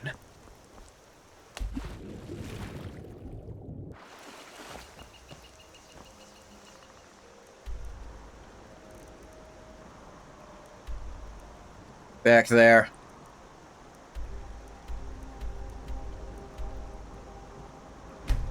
Place a marker in Falkreath.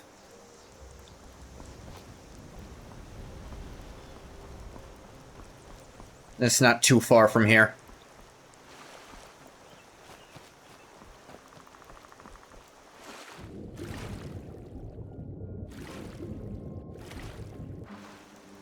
Much as I love swimming a bit, being unable to defend myself for some reason that I can't quite put my finger on makes me nervous.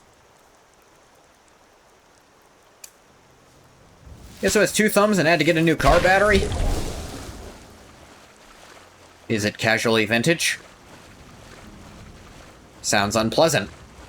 I actually need... I think I need a new battery for my car too. But I don't drive anyway, so I've not done anything about it.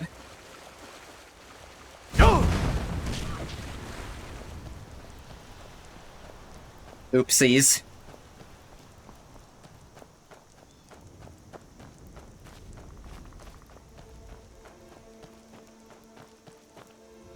Is there a horse out here? Just someone's horse? It's a horse. Of course, of course.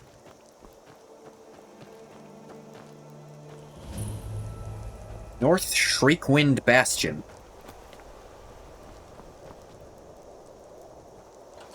Well, I'm way too interested to ignore this nonsense.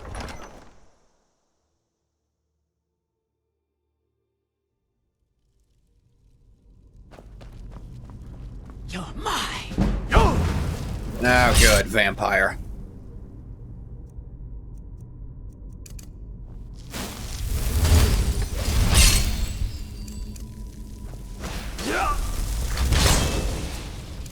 I've never been more... Oh, meant to pick this up.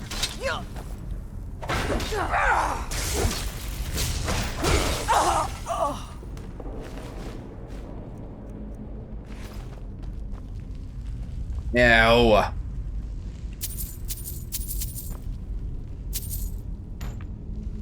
Look, either the blood is your food and don't spill it, or it's not your food and fucking clean up after yourself. Either way, this is gross and unacceptable. I don't know why vampires keep doing this shit.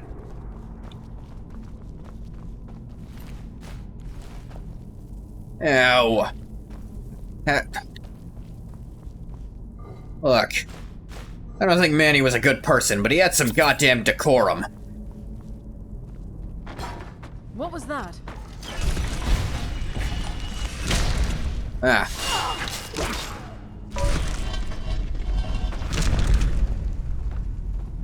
Noted.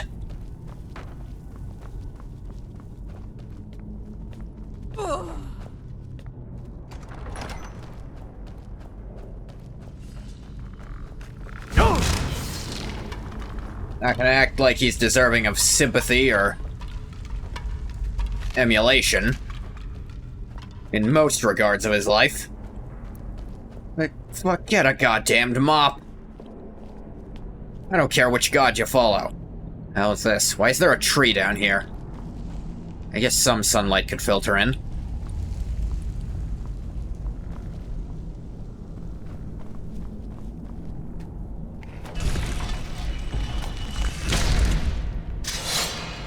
Ah.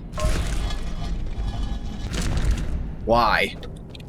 What possible use could that have? Why not just crush them against the gate?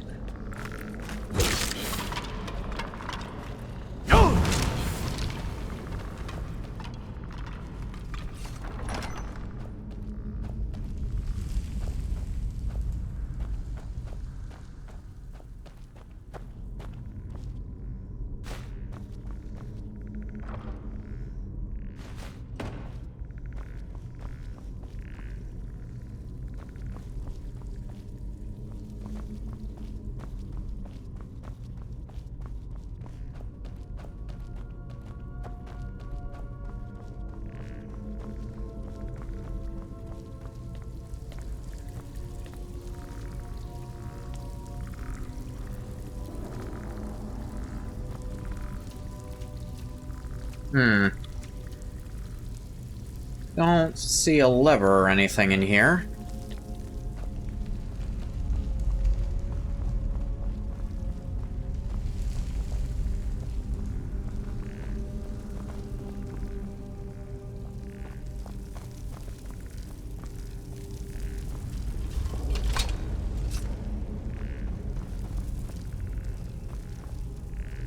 I come here through here backwards or something? Ran into a vampire at the end, and then eventually ran into a door I couldn't really do anything about.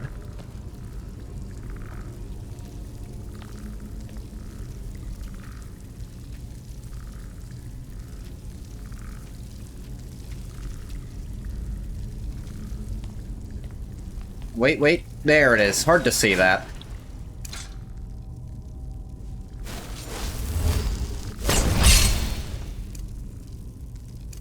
Never been more ready.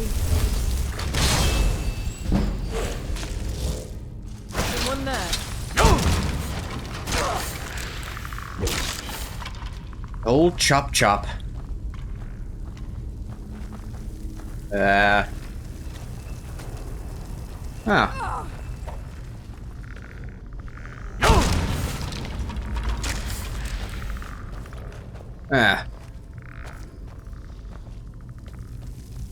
I'll see you burn.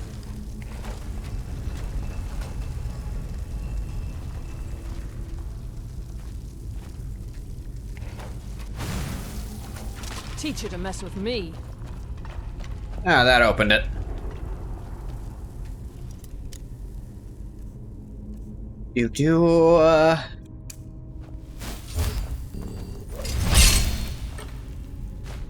Just a little bit of gold, but do you mind?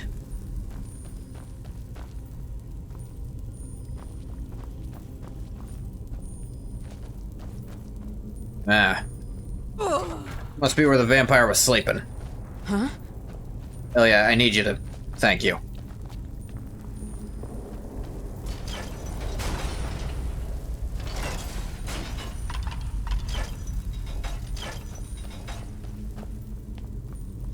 That opened the door. Opens the other door too.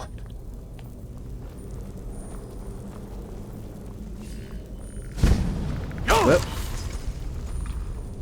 We're gonna save, because that was a scary freeze there. I was like, these effects are too much scary freeze. Yeah, I feel like I'm going through this thing backwards. It's kind of interesting.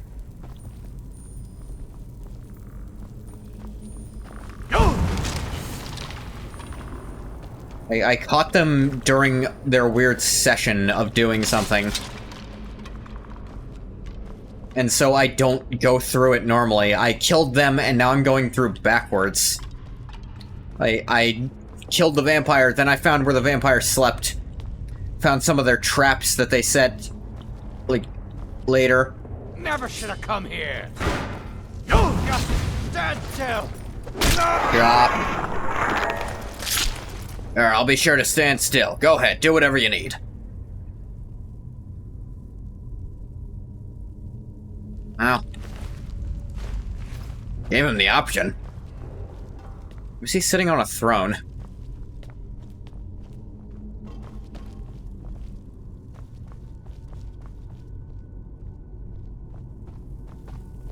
That's a secret passage if ever I seen one.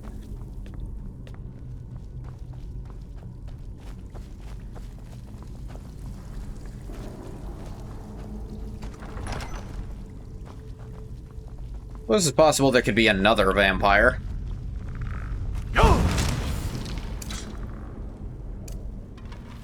But then again, killing a vampire doesn't unthrall whoever they controlled. Never been more ready. I suppose there's no hint either way on that front.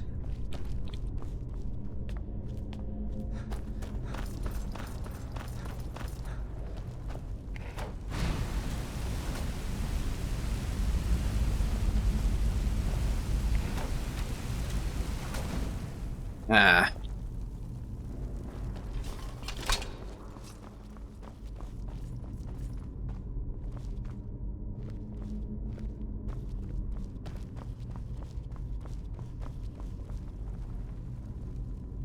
I know what to do here.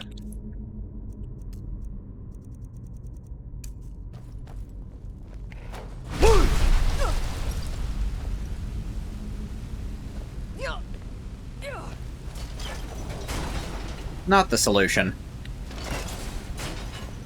You good?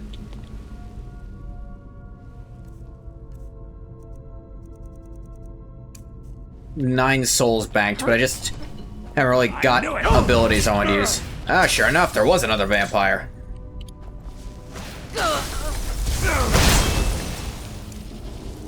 Never been more ready.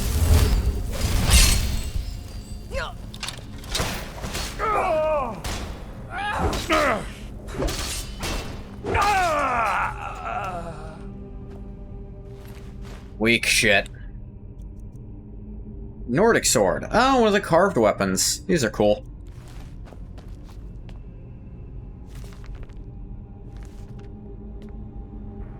Well, at least he bothered to put it in a bowl. Your downstairs neighbor just left it on the floor like a fucking child.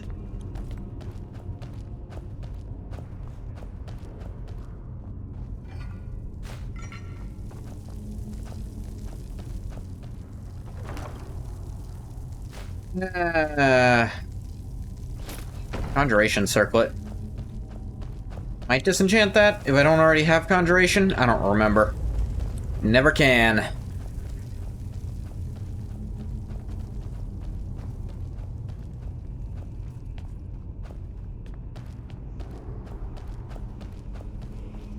Ooh.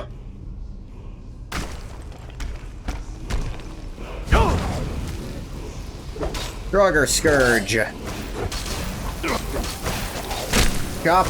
Chop.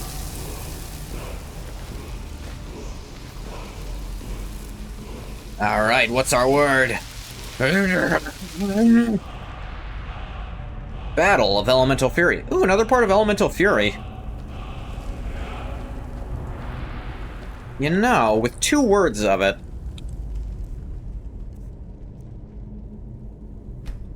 But...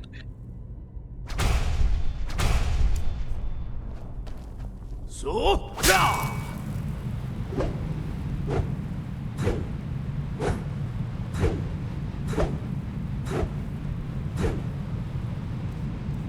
let's see.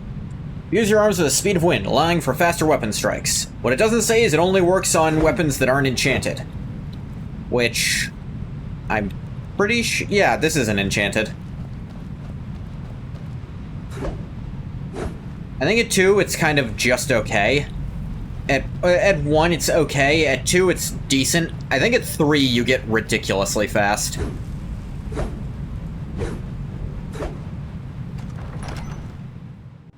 It's not a great one for trying to train, though. That right. Ah. So it is. Yeah, we're going the fuck back inside, Ilya.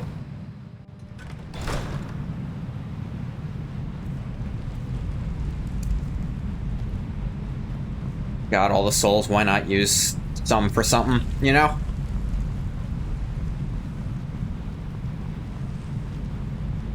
That's, yeah, no, that's, just went there.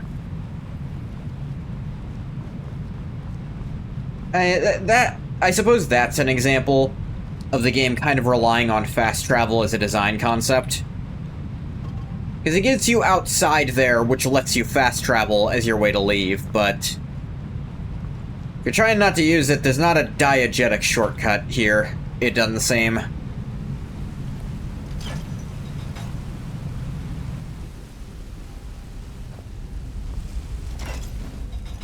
Alright, now it worked.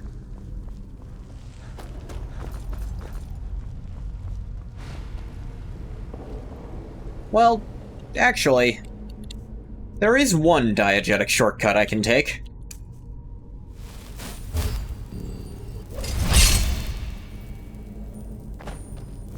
That works. A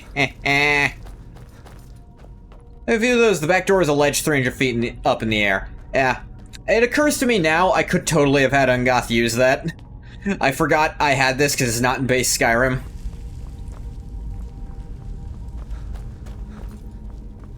But still found a way back. If no Skyrim had that spell, maybe that would justify it. Yeah, like, I get levitation. I feel like Slowfall, they still really could have gotten away with. Like, I do totally get for levitation, like, that is such a hard limit on your ability to design dungeons. Especially if you want fairly linear ones like Skyrim does. And Skyrim's dungeons are really fun, and I do not mind them having to do something to make them work. Like, a lot of these dungeons would not work at all if you could just levitate through them. And I get that, and I get also there's so much more design they have to do for levitation. I'm not too mad about it. It'd be pretty good if Skyrim had that spell and expect you to use it. Because it would provide a back door without presenting the strange design of every dungeon having to either have a back door or a loop back to the front door. Yeah, that would be kind of neat. The one thing is it means if they ever want a dungeon where you slowly work your way down a spiral like that, it wouldn't really work. Though I don't know if there are any like that.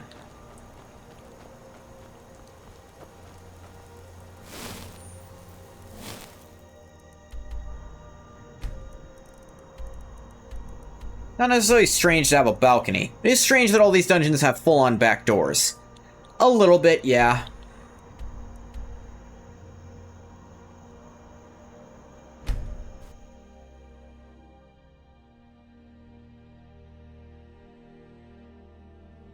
Winterhold was once the capital of Skyrim.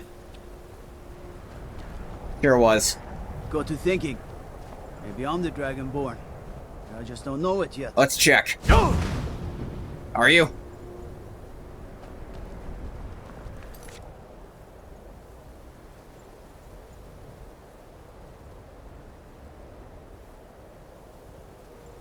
Yeah,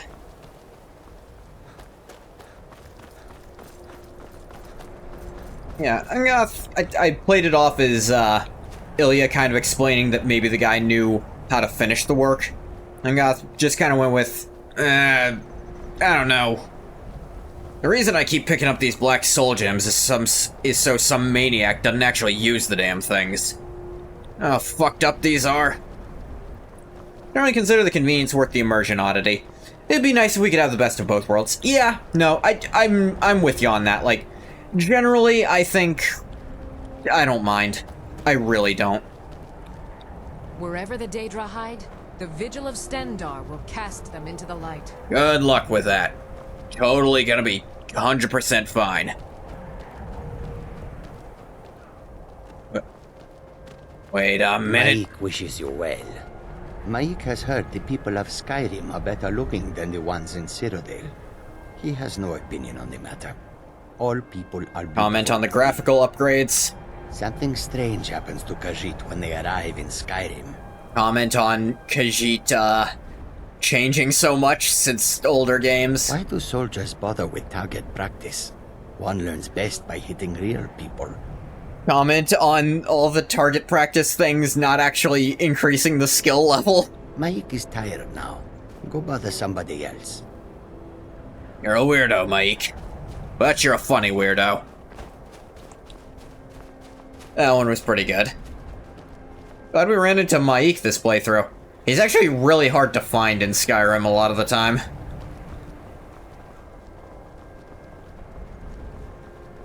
What do you need, Bard? People just call me Bard now. Okay, sure, why not? Yeah, there's always that pull in game design of, this is convenient, but this is more immersive. And people are willing to give up a lot of immersion for convenience. But if you can find a way to have both, it'd be really cool.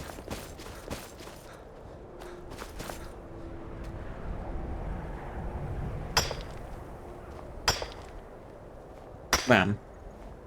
Bam. Bam. Bam. Bam. Bam. Bam. Listen, I can turn iron into silver and silver into gold. Why? Magic. Okay.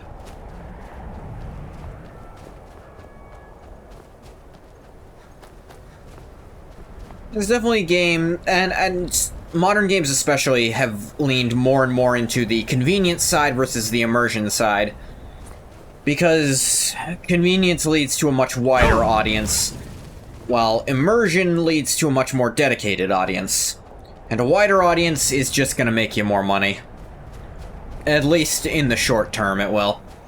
In the long term, a dedicated audience means you can keep making art. Whereas a wider audience means you can keep making money.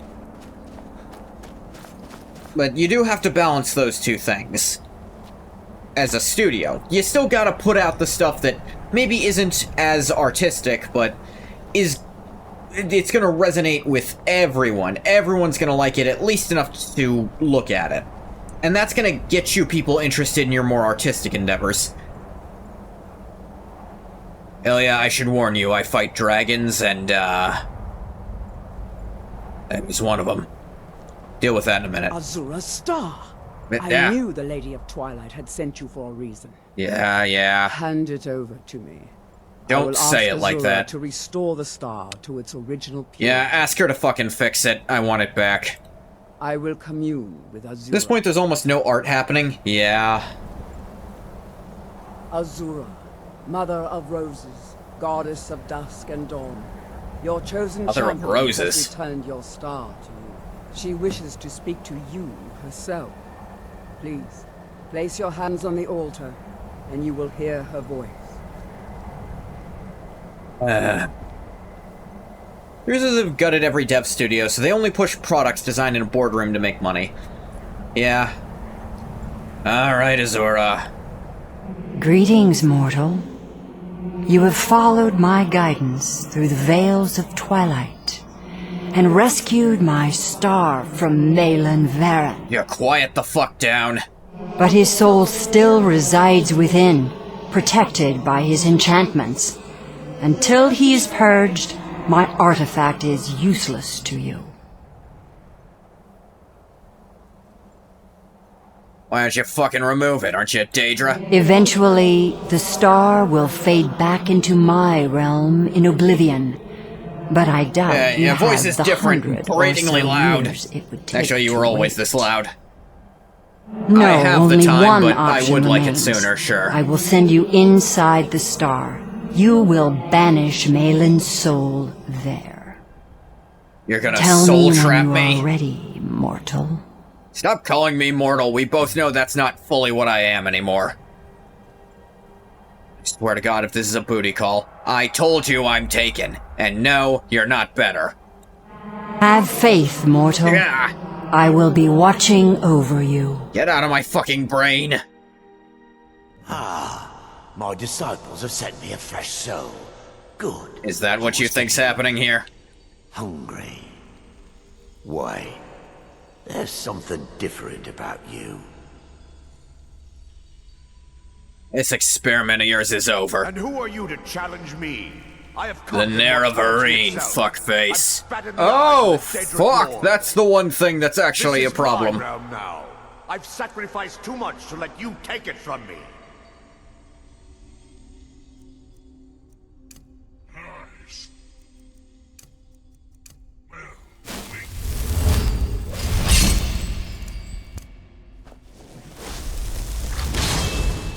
What was that?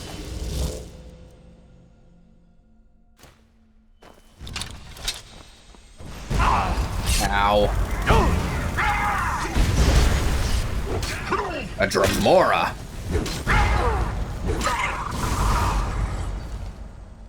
Elven Warhammer. Huh.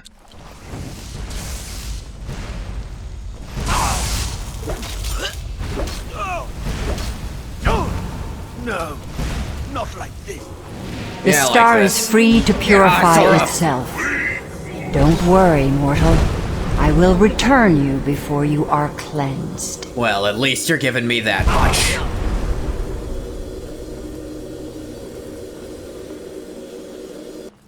Yeah, My star has been restored, and Malin's soul has been consigned to oblivion. You have done well, mortal. As was destined, you are free to use my star as you see fit. You know I hate when you look into my future. Oblivion has been watching you since the day you were conceived, mortal. Gross, Do but not I also think already that your knew life that. has been served by your will alone. Oh, don't give me that crap. Go now! Yeah. I have seen the threads of your fate in the twilight, and you still have much to accomplish. Yeah, this whole last Dragonborn thing, I assumed I wasn't done. There we go. Azura's favor added. That actually makes it kinda worth it. Let me show off what it does. Where is...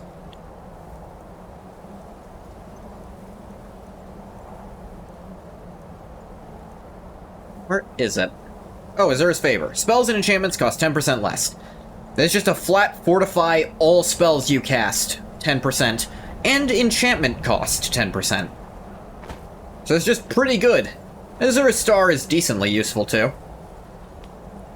While you were in the star, Azura gave me a vision. Okay. Her last, she said. Oh I god. have never been without Azura's foresight since escaping Morrowind. I don't know what to do. If you need me, I'd be honored to accompany you, Oh. Guardian of the Star. Now This I would see what the give me fuck's a- going on here. Azura, is that you? Until next time, Guardian. No, you're not coming with me, Azura. You are not. Probably skinned that woman while I was in there and put it on. Insane bitch, I'm not coming with you. I ain't doing shit with you. I'm going dragon hunting and you can't stop me. Be funny if Malin actually met the Nerevarine centuries ago. Is Malin a character you can meet in Morrowind? Wait, no, is he in that Skyrim Morrowind mod? Like, they put him there? There just wasn't enough content in it for me to want to mess with it just yet.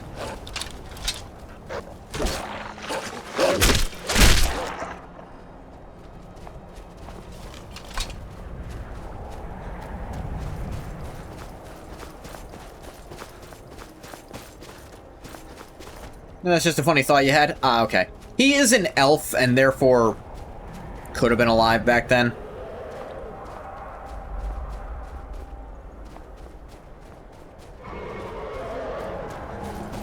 Like, I don't think they've ever given an exact lifespan for elves. But it's not nothing. Pretty extensive. I know most of the old Telvanni are like, they're elves, but also they're using some magical nonsense.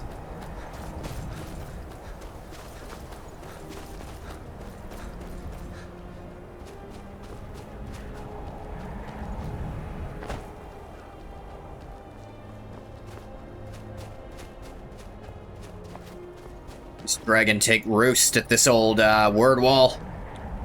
Come on, I can totally... There I go.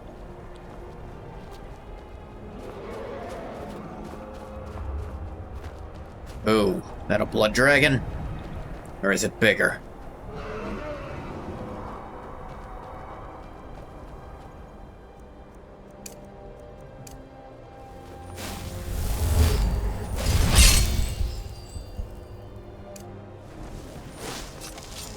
I've never been more ready. Nope, blood dragon.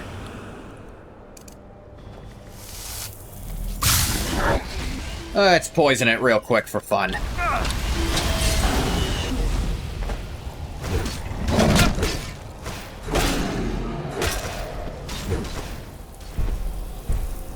Jube and Neloth are the only characters you can meet in both Morrowind and Skyrim, I think. Yeah, I believe so. Both DLC characters.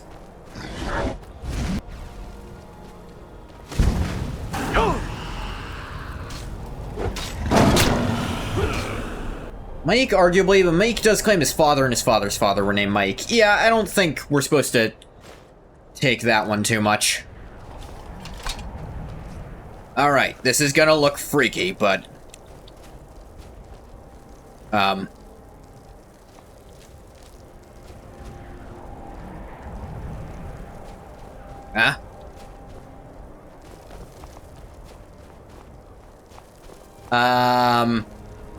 Something's wrong. A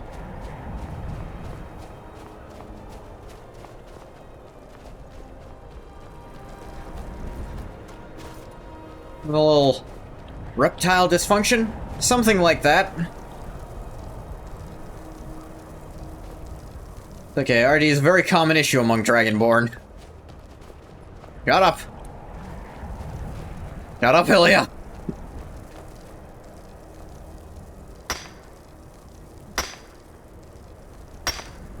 Just mine some iron. Get my mind off it.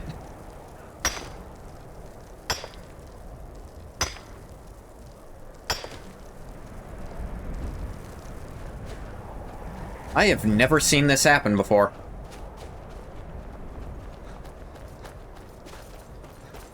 I have never seen this bug. This is actually kind of crazy.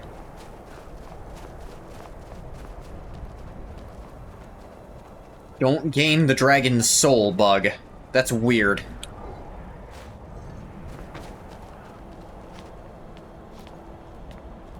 Is it because it's a word wall spawn that I already got? Blame Azura being around. Her made your soul more Nerevari and less Dragonborny. Damn it. Azura, I was enjoying not being your shit puppet again. If they die far away from you, you have to actually get close to the corpse for it to go off. That's supposed to be the trigger, is being near the corpse. It's just a glitch that can happen sometimes. I've never seen it before. Genuinely, I have not known of this.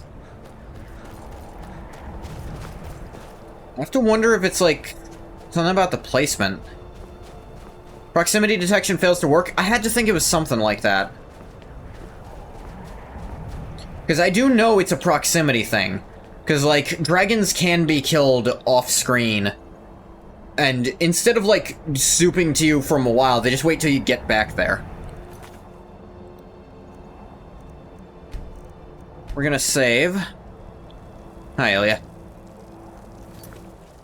I think this is where we're gonna call it for a little while. I should come back to Nio 2 in a little while with Ruka. That'll be fun. But until then, sorry I shrunk, I'm gonna stop the recording for YouTube here. As always, thank you so much for coming if you came. If you didn't come, you don't gotta thank you. Bye-bye, YouTube.